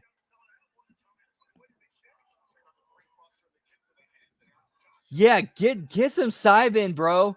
MindMed is one of the very, very few companies that actually have FDA approval on LSD-based anxiety medications. Bro, MSauce, man. MSauce. Again, I can't say this enough. Disclaimer, I'm not an advisor. This is not advice. This is what I would do. I would go all in on MSauce. If I only had a limited amount of funds I could invest, I'm going all in on MSauce.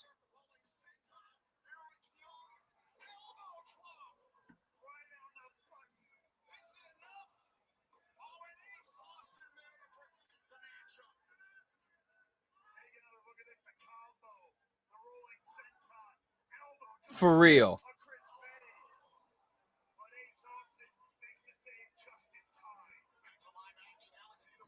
The fact that MSauce is around $7 after they moved cannabis to Schedule 3, bro, that's a fucking launching pad right there. Again, not advice. I'm not an advisor. I'm just giving my opinion.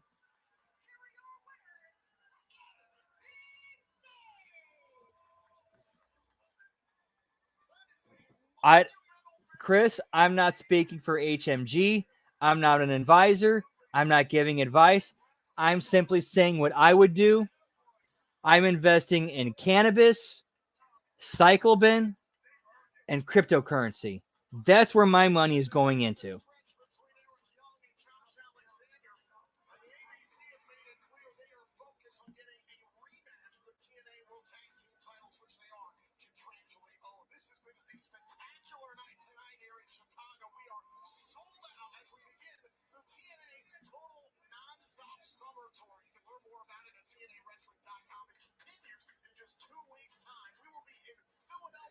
Dude, bro, people like I feel very, very happy for people who saw where the cannabis and weed trends were going and invested early, because they are going to reap a very, very bountiful harvest in the next few years.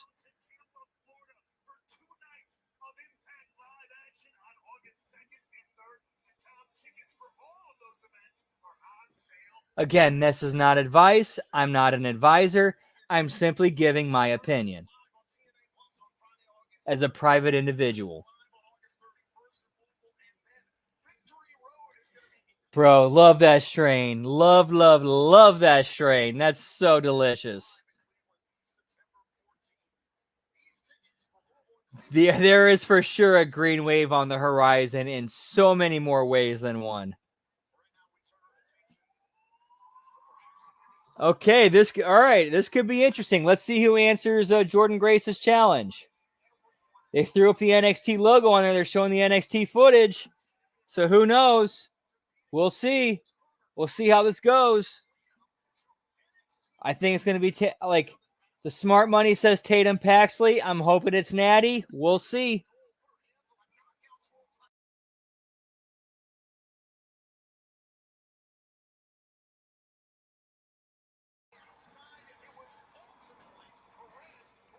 Lab Rat and Frankie Kazarian are the new tag team in TNA. Per Frightful.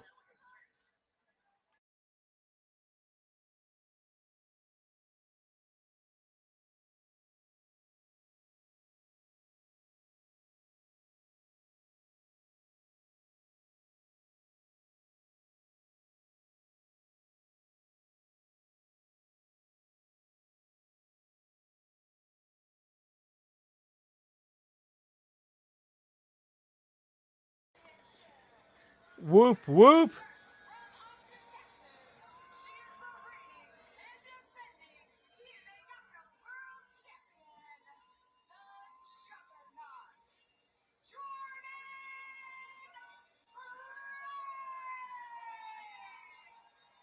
we saw earlier on tonight, having stitches put into her right ear as she had earrings ripped down to that ear this past weekend in her matchup against Perez.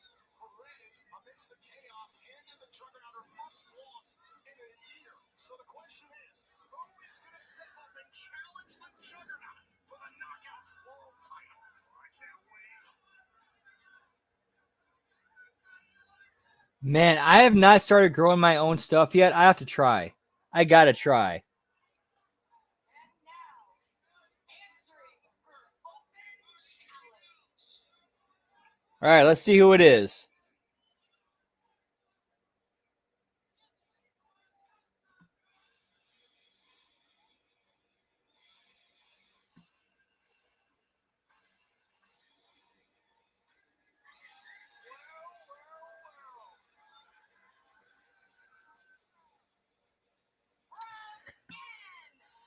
All right, it was the obvious easy choice, Tatum Paxley from NXT.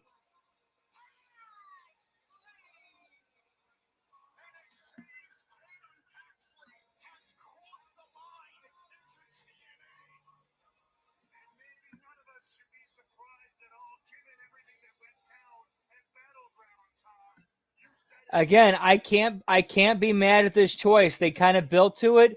It keeps the door open, and it shows this story and this relationship is not over and will continue.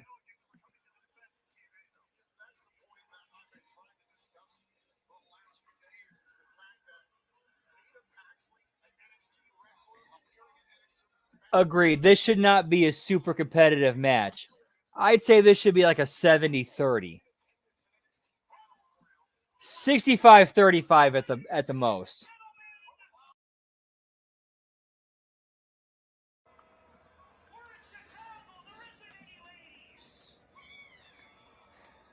And of course, well, from what we saw at Battleground, it would make absolute sense for Ash by Elegance to come out. Last week on NXT Battleground, we saw Jordan Grace in a great showing, but she also attacked and assaulted Ash by Elegance.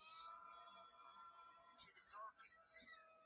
Now we spoke to our and we have decided, out of the kindness of our heart, not to prosecute and press charges. And I know that each and every one of you bought a ticket to sit here and watch Ash by Elegance watch this match. So we're going to keep that tradition tonight. And we found ourselves a nice safe space. Because we're going to keep our distance from Jordan Grace because she's violent and unpredictable. So ladies and gentlemen. All right, here's the thing that I don't get with what he's talking about with them threatening to not sue. Why could they have not used that leverage to be like, okay, we won't sue if you make this a triple threat?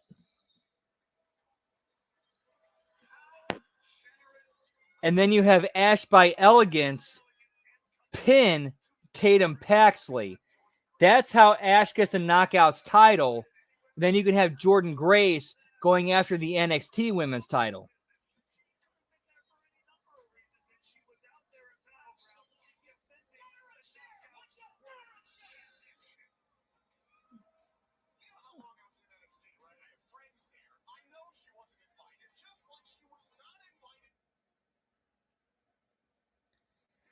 And then you could spin off the Knockouts title with Ash by Elegance just being, Ash.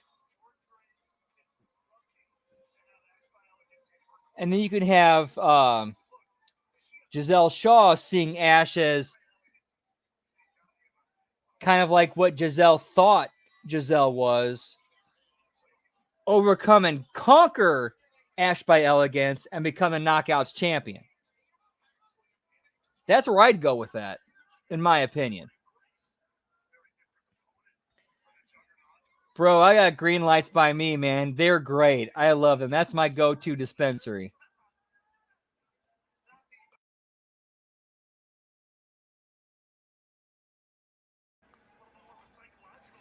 Oh, bro, I have not had GG4 in a long time. I need to find me some. That was some great shit, bro.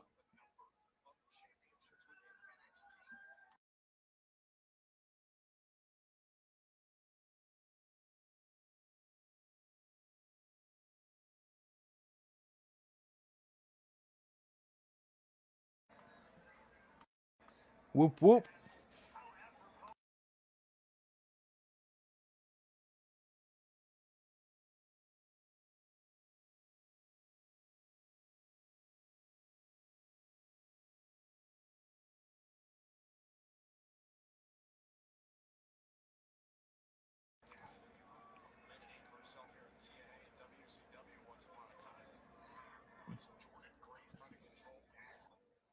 Man, dude, that's actually really cool how the TNA announcers are pointing out how the Tatum Paxley character has modeled herself a bit after Daphne, who made a name for who had a good part of her career in TNA, and while also paying tribute to her. I liked that. I really liked that. I thought that was cool.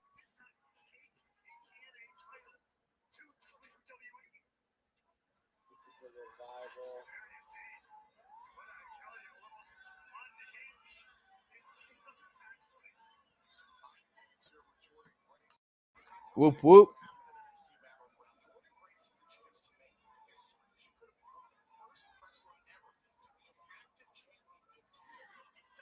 Oh, and plus we had during the like that whole press, event during Clash of the Castle where they specifically asked AJ for his thoughts about the TNA WWE partnership. With him having a history with both companies.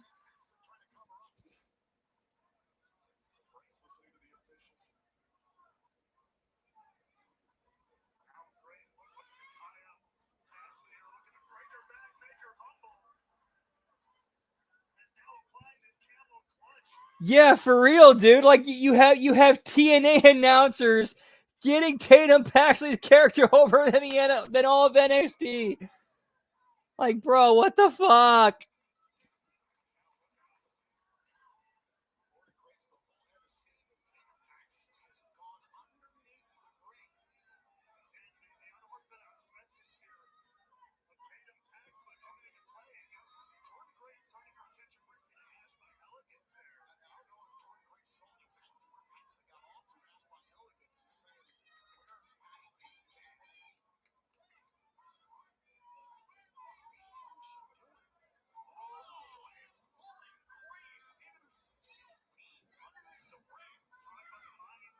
Hey, I'll give them credit. That was kind of a creative heel spot.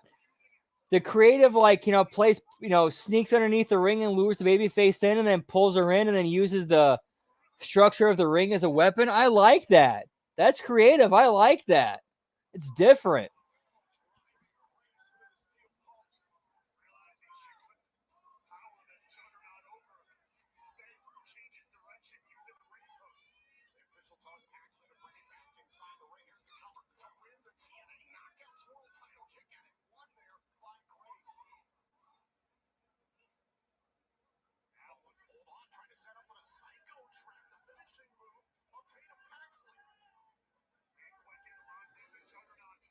Agreed, Lab Rat, but in TNA's defense, I want to think they were thinking that based off of what happened at Battleground, that that they were expecting an NXT woman to answer Jordan Grace's challenge. I think that's what they were banking on.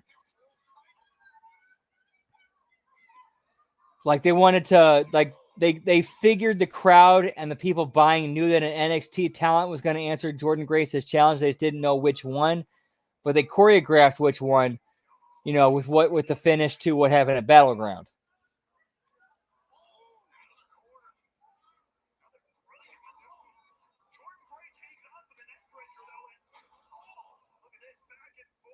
That was a nice spot from like the neck breaker from the top rope where Jordan Grace held onto the rope, and dude, I like that spot.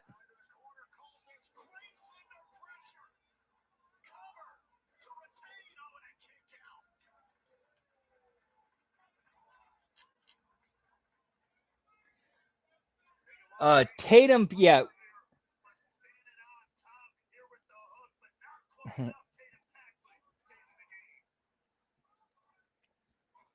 Now, this has been a pretty decent match so far. Like, I'm really liking this.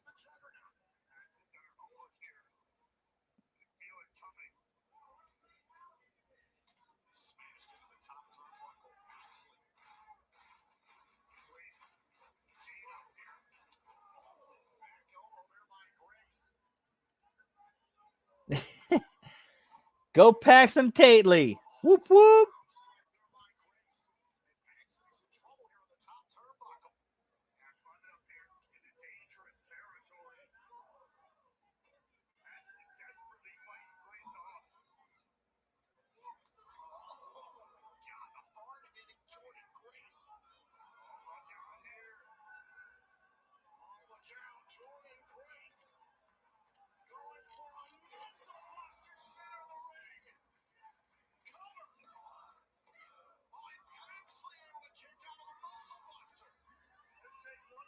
Man, I really think if WWE decided to say fuck it and take the handcuffs off and go all in on a TNA WWE partnership relationship, it would do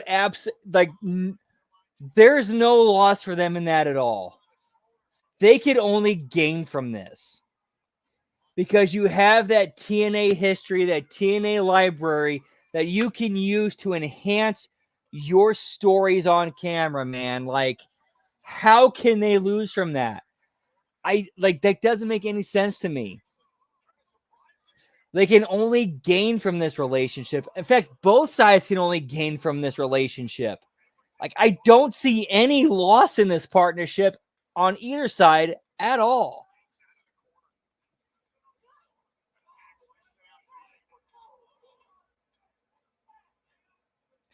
Maybe some of those lingering Vince-isms, I would have to assume, but he ain't around no more. He got way more shit to worry about than what's going on WWE and TNA programming.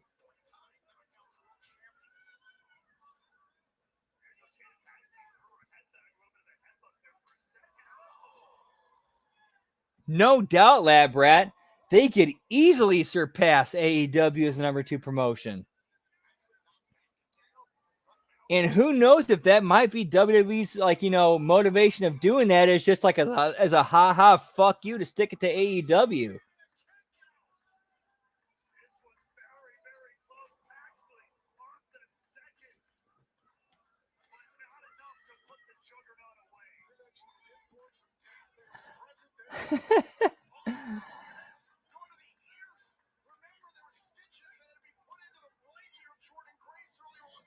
I can't tell you how many times I've been in a similar scenario, Liz. So many times.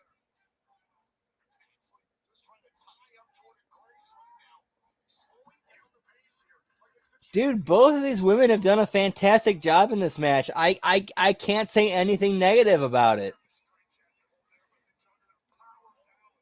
To say anything negative would just be like a reach. Just to find something to critique.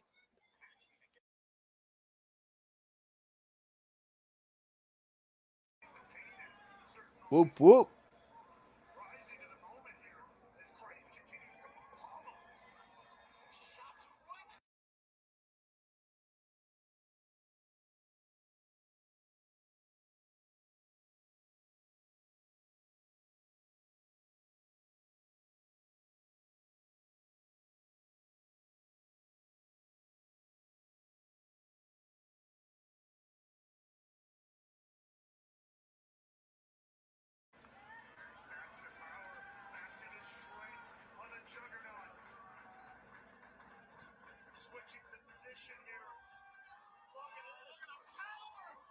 Hey, if you manage to install it, it does what it's supposed to do, and doesn't cause you any problems.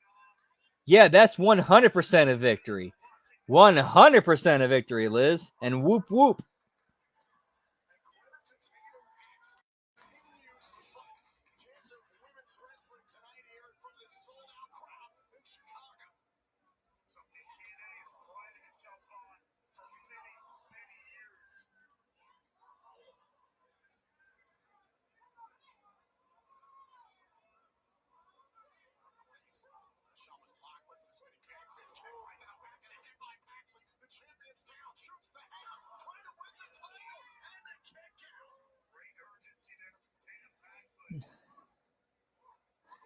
No, this has been a very, very well worked pay-per-view match.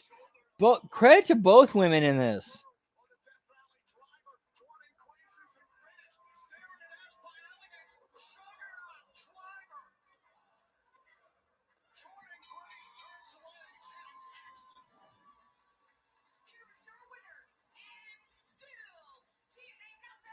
If you're crafty enough, Liz, you're handy enough. The craftiness will envelop handiness.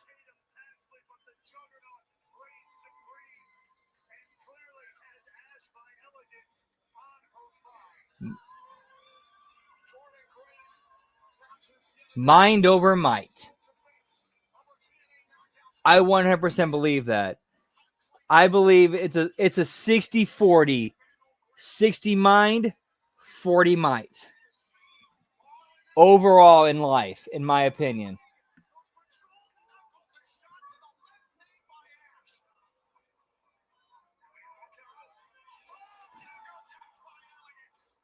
And it keeps the Jordan Ash by Elegance storyline going. I like this.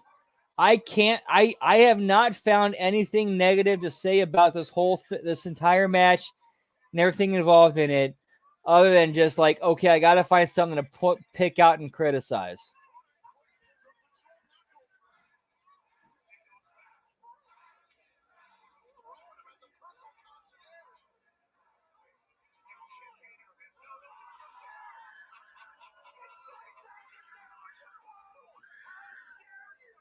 However, Ash, she needs to get her heat back on the next Impact.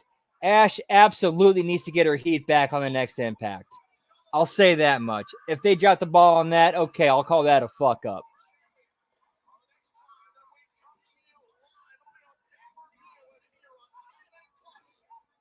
Dude, TNA, if you're watching this, here's how you get Ash's heat back.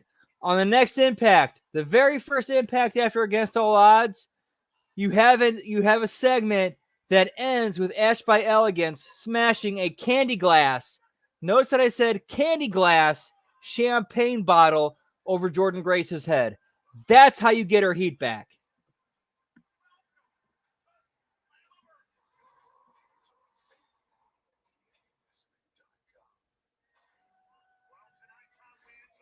Dude, they're benefiting. They're absolutely benefiting from this. And here's the best part.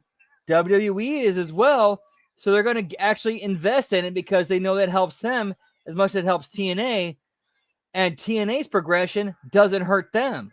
And they know that, which I think is great.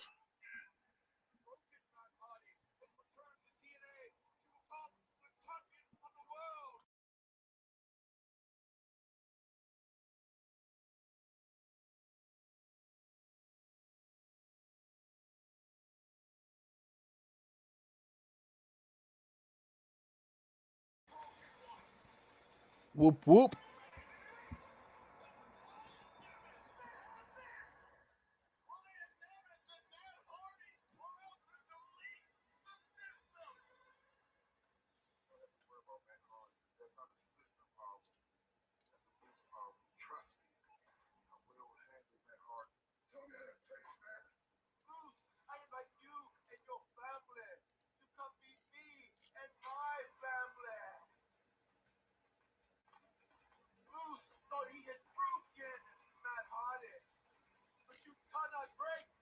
Already broken. And against all odds, I want you at your best when I beat you for the championship of the world. After the bizarre physical Hardy.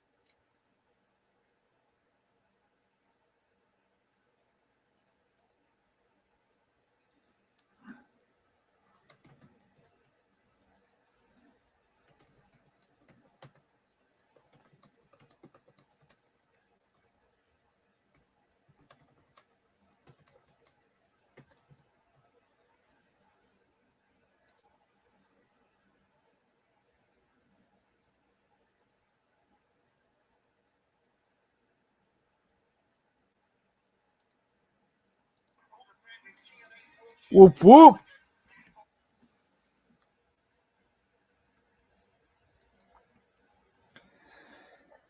Dude, like if you have two major promotions like WWE and TNA working together with storylines and universes crossing, like man, that creates so many possibilities to make fans excited. And that's honestly the only thing that really matters.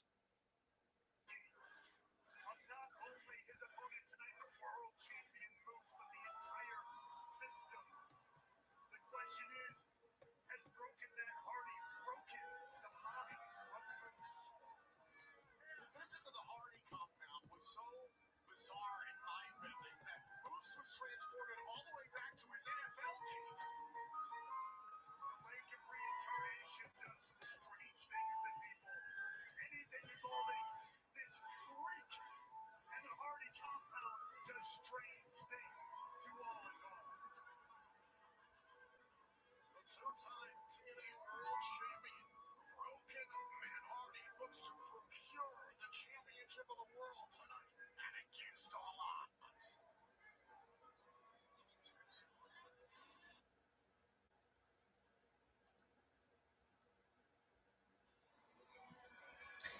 Yeah, I just posted on Facebook that the WWE TNA crossover is the most excited I've personally been about anything in wrestling in the last 10 years. And I really mean that because I really think this is two companies under different managements who realize that they can both benefit from from their partnership, and they got nothing to lose from this partnership. And they have nothing but gains to make from it.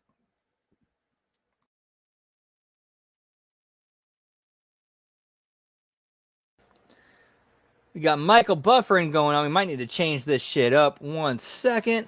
Oh, never mind.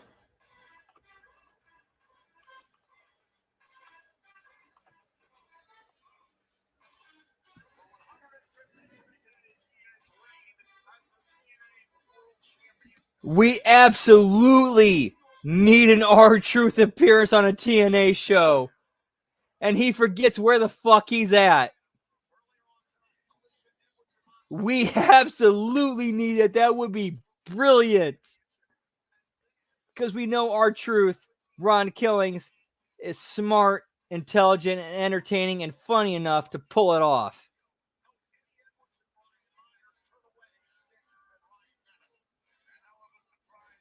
Yeah, absolutely, definitely. But here we are 10 years later, and it's very different people in charge of both companies who realize, hey, we can work together and make a ton of fucking money together.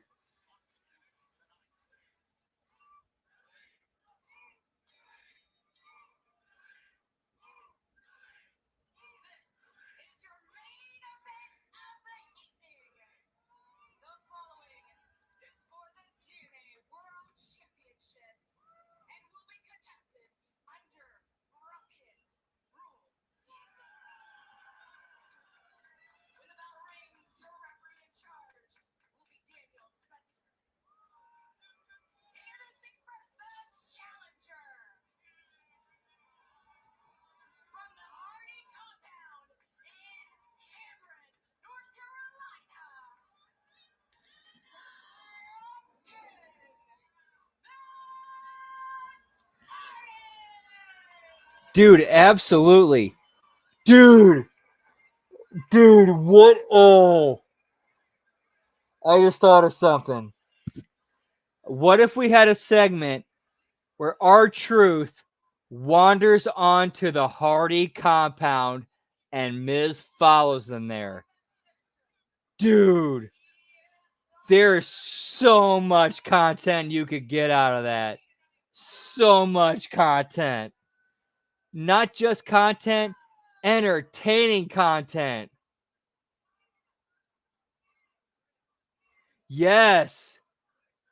Like the OG, like Ron Killings, R-Truth. Or maybe you bring in BG James, Road Dogg. You bring in Conan.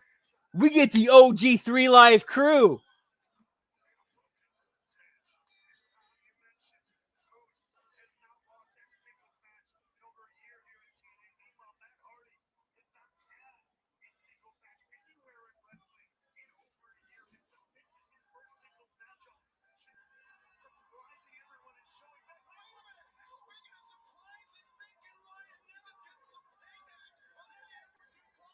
Yeah, I caught that from a little bit of that from the TNA's Twitter account. Again, I have not watched Impact, so please don't spoil stuff for me, because this House Hardy stuff with the system visiting it, I want to see that with no spoilers.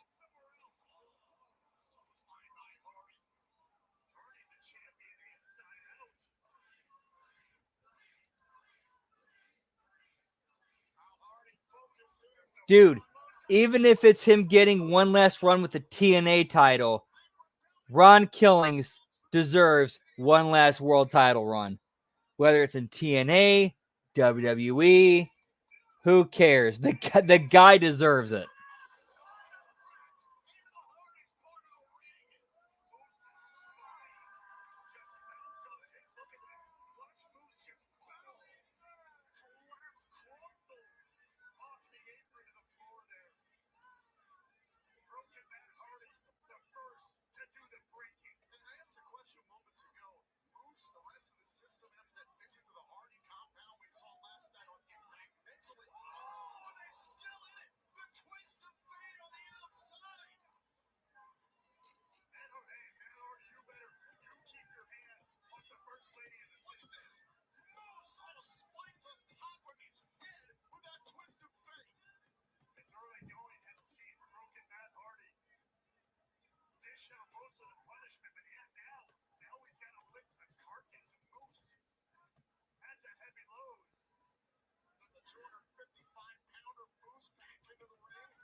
Whoop whoop.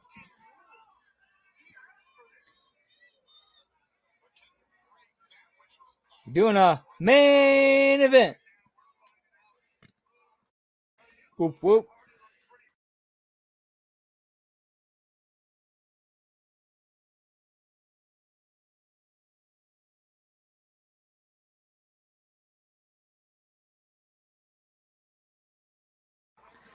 Dude, and here's another element that makes this Moose Matt Hardy match more interesting.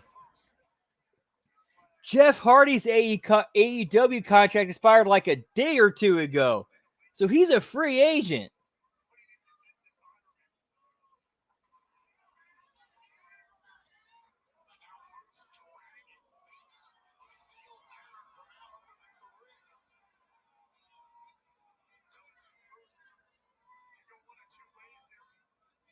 So we have no idea what the fuck is going to happen during this match with Moose and Matt Hardy. And that makes it better. What makes, like, here at the very core, here's what you need to do to make a match, like, make you invested in a match. You don't know how it's going to end. You don't know what the finish is going to be. And I think, like, the NXT WWE partnership, Jeff Hardy's contract ending, that opens up the possibility for any finish to be possible in this Moose and Matt Hardy match. And that makes you invested in it because you know, okay, with the reality of everything going on, anything's on the table.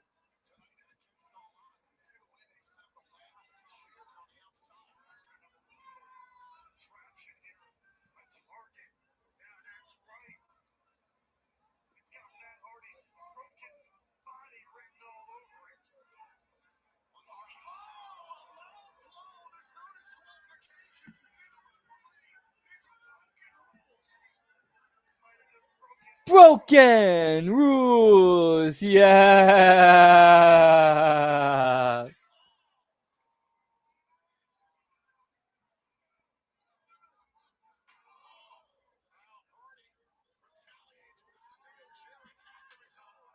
One second. Whoop, whoop.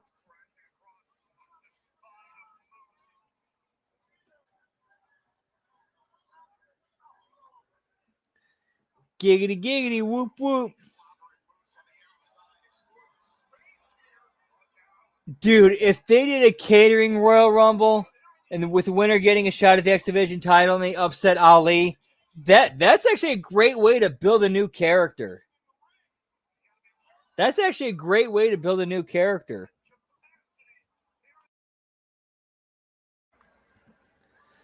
Thing is, though, you got to make sure you pick the right person for that.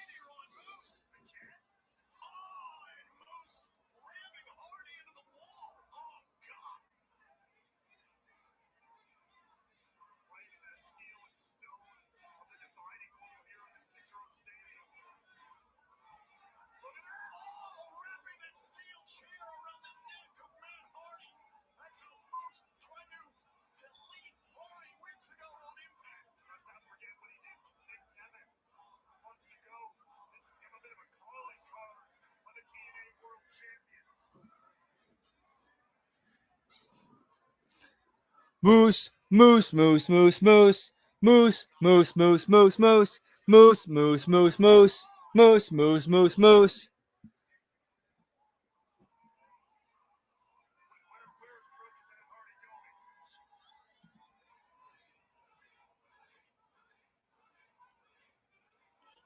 As you can clearly tell, I am a 100% 90s kid.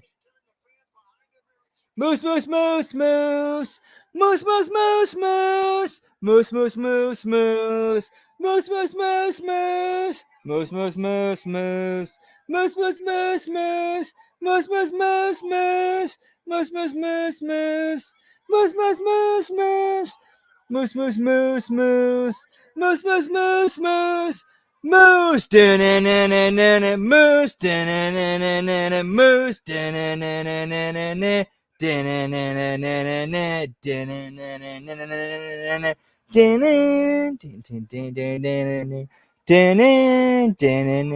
Moose, moose, moose, moose. Moose, moose, moose, moose, moose, moose, moose, moose, moose, moose, moose, moose.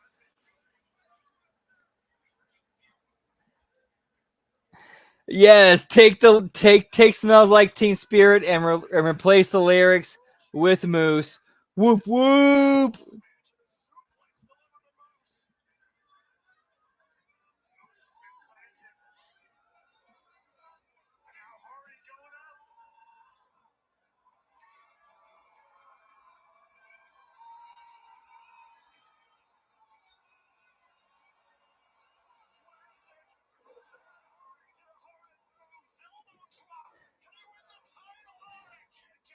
Oh, dude. You guys catch that? Instead of the leg drop, Matt did an elbow drop because that was way safer for his body. Like, seriously, like doing an elbow drop off the top rope is way, way more safer for your body than doing a leg drop off the top rope. And dude, again, my ex-best friend, his finisher used to be a top rope leg drop. He stopped using it because of how much it fucked up his spine.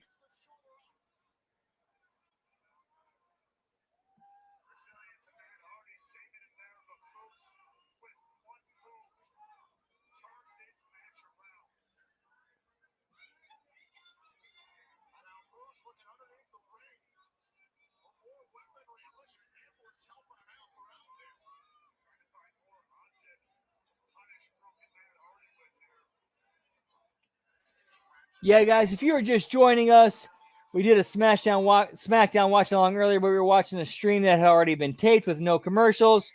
So we're continuing this stream with the last half of TNA Against All Odds.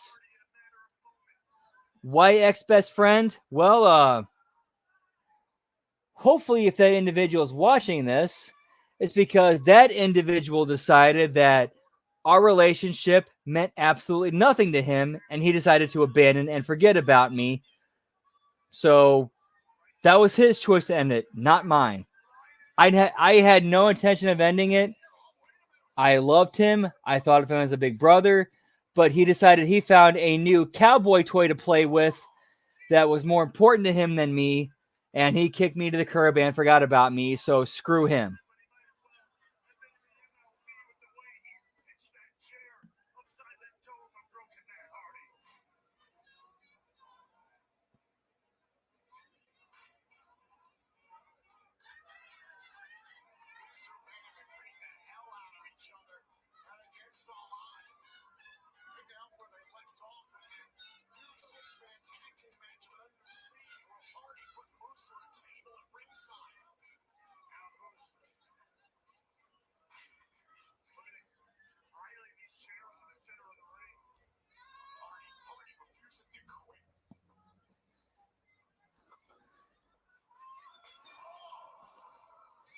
You know, this is when it comes to TNA and their roster, these are two guys that with this stipulation they can have the best match with because they know how to work it and be safe while also delivering, you know, decent spots. Oh, Mayor. 100% Mayor. This dude, like, who I got, like, this fucking Truny Tune cowboy that I got kicked to the curb for, fuck, he's 100% a fucking Mayor, spineless, pussy-ass, bitch-ass motherfucker that, dude, 100 times out of 100 times, I'd beat the shit out of this motherfucker and win the fight. But for whatever reason, because this pussy-ass bitch-licking cowboy would conform to his beliefs and ideals when I wouldn't, so as soon as he found this motherfucker, he kicked me to the curb and made him his new toy, so fuck him.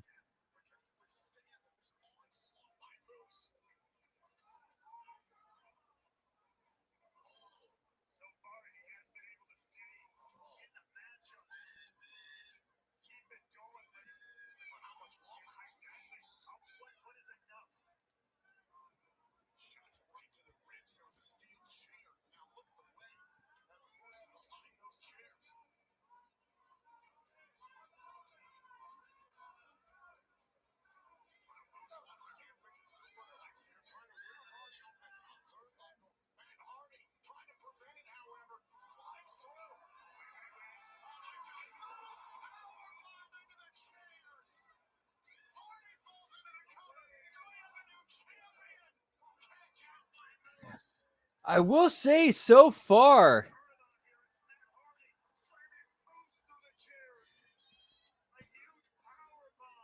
well, yeah, G-Ball, because this is real. This is real shit I fucking went through. This is how I really feel.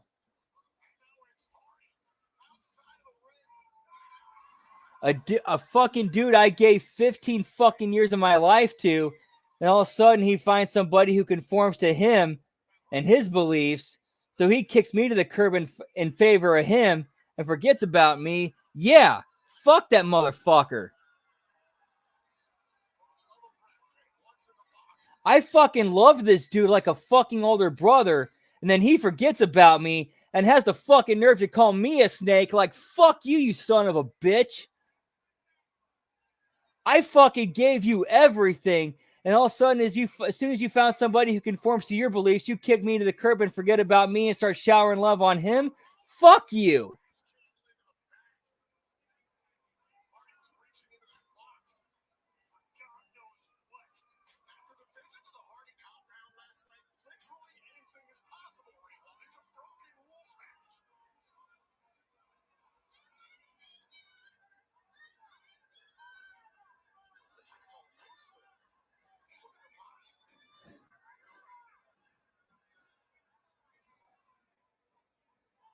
Dude, that's going to be a tough call on that one, G-Ball. Because the two best people, the two most charismatic and best on the mic people in that company are MJF and Swerve.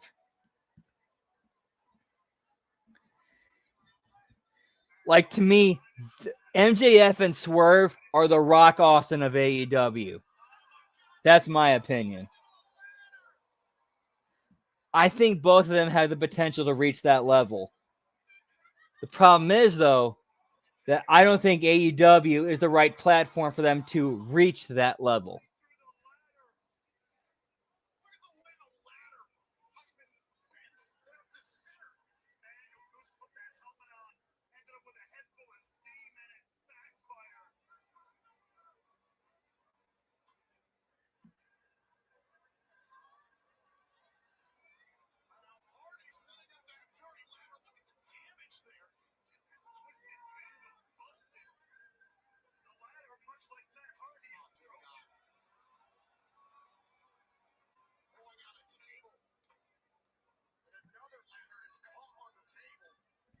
So 100% agree. Like the character that Jericho is doing right now is fantastic, but like as far as like the presentation and the props and all that, yeah, that to me needs a lot more work than what they're giving it.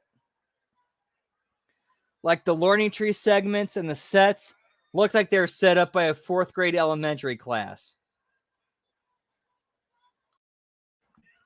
Like, you have a billionaire funding this company. Why does that look so much like shit?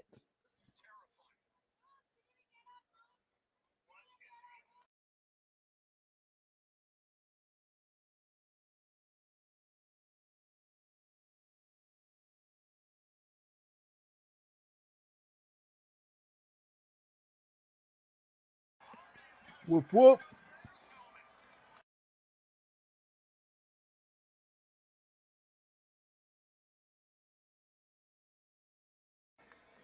Giggity giggity.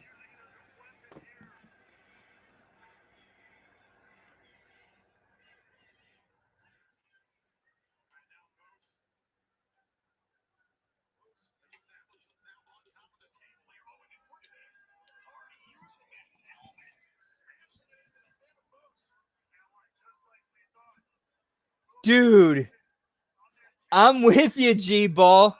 A Chris Jericho TK segment will be absolutely fantastic because even if TK gets lost and forgets where he is, Jericho has been around long enough, is skilled enough, and talented enough to bring it back in a way that makes it make sense and be entertaining.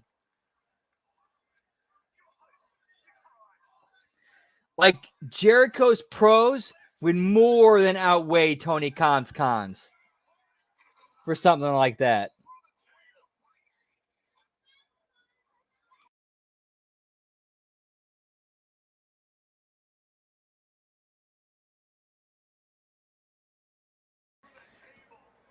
Dude, he is too, man.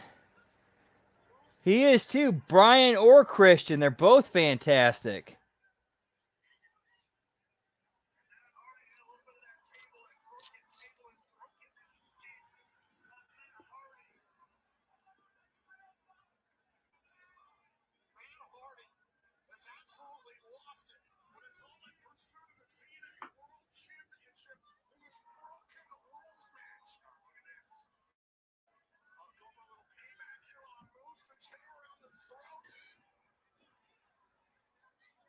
But here's the thing, though. Here's the problem I have. Here's the one problem I have so far with the Matt Hardy Moose match. With everything that happened on Impact, where's the rest of the Hardy family? Where's Rebby? Where's his kids?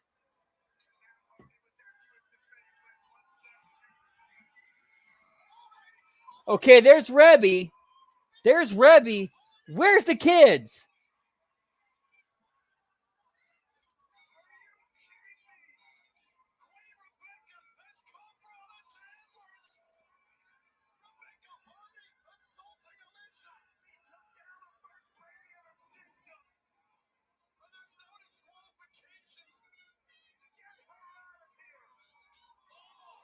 Ooh.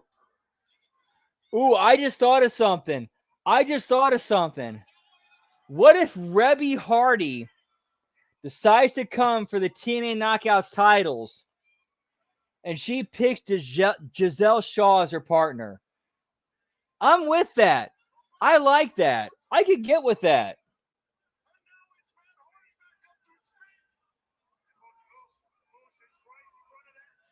Oh, yeah, good point, Lab Brat. You get kids involved, there's jail time involved with that, pal.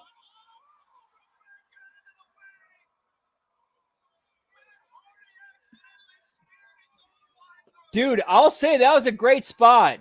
That was a great spot with Moose pulling Rebby in front of him as a human shield to protect him from Matt Hardy. Dude, I'll give them credit.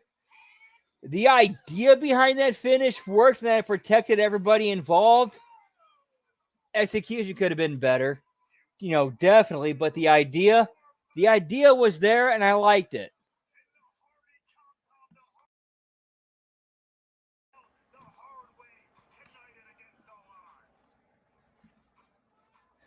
All right, now where's the Jeff Hardy run in? That's why we haven't concluded this yet. Where's Jeff Hardy running in?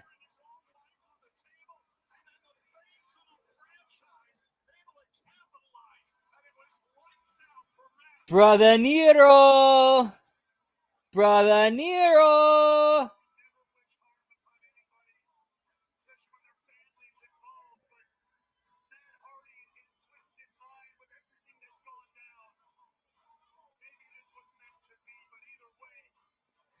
I 100% we get a Brother Nero.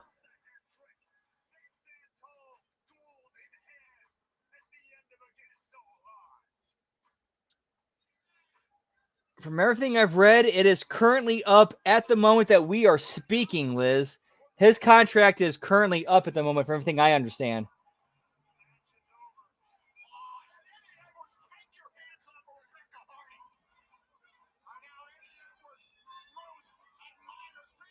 Like, I want to say it either came up yesterday or Thursday.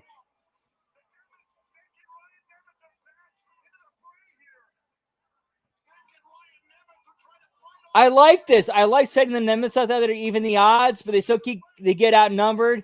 And then you send Jeff Hardy and oh shit.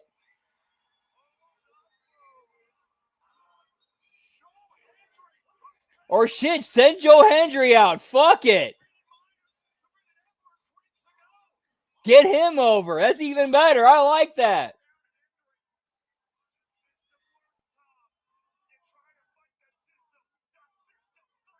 Okay, now Jeff Hardy is for sure coming out. We're going to see Jeff Hardy. Jeff Hardy's coming out. There he is! Jeff fucking Hardy, baby!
And the fact that Jeff Hardy came out to the OG Hardy Boys music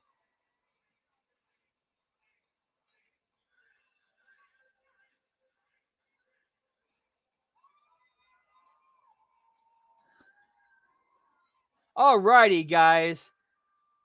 Thank you so much for an awesome, fun night. Always a pleasure getting to hang out and spend time with you. So here is the new plan. This Sunday, we're going to do a watch-along of TNA Impact.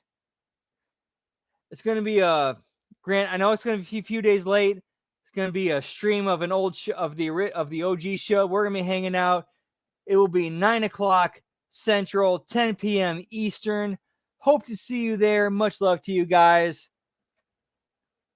And again, always a pleasure getting to hang out and chat with you and spend time with you. And we will see you on Sunday, 10 p.m. Eastern, 9 p.m. Central for TNA Watch Along. Much love to you guys. Whoop, whoop. See you then.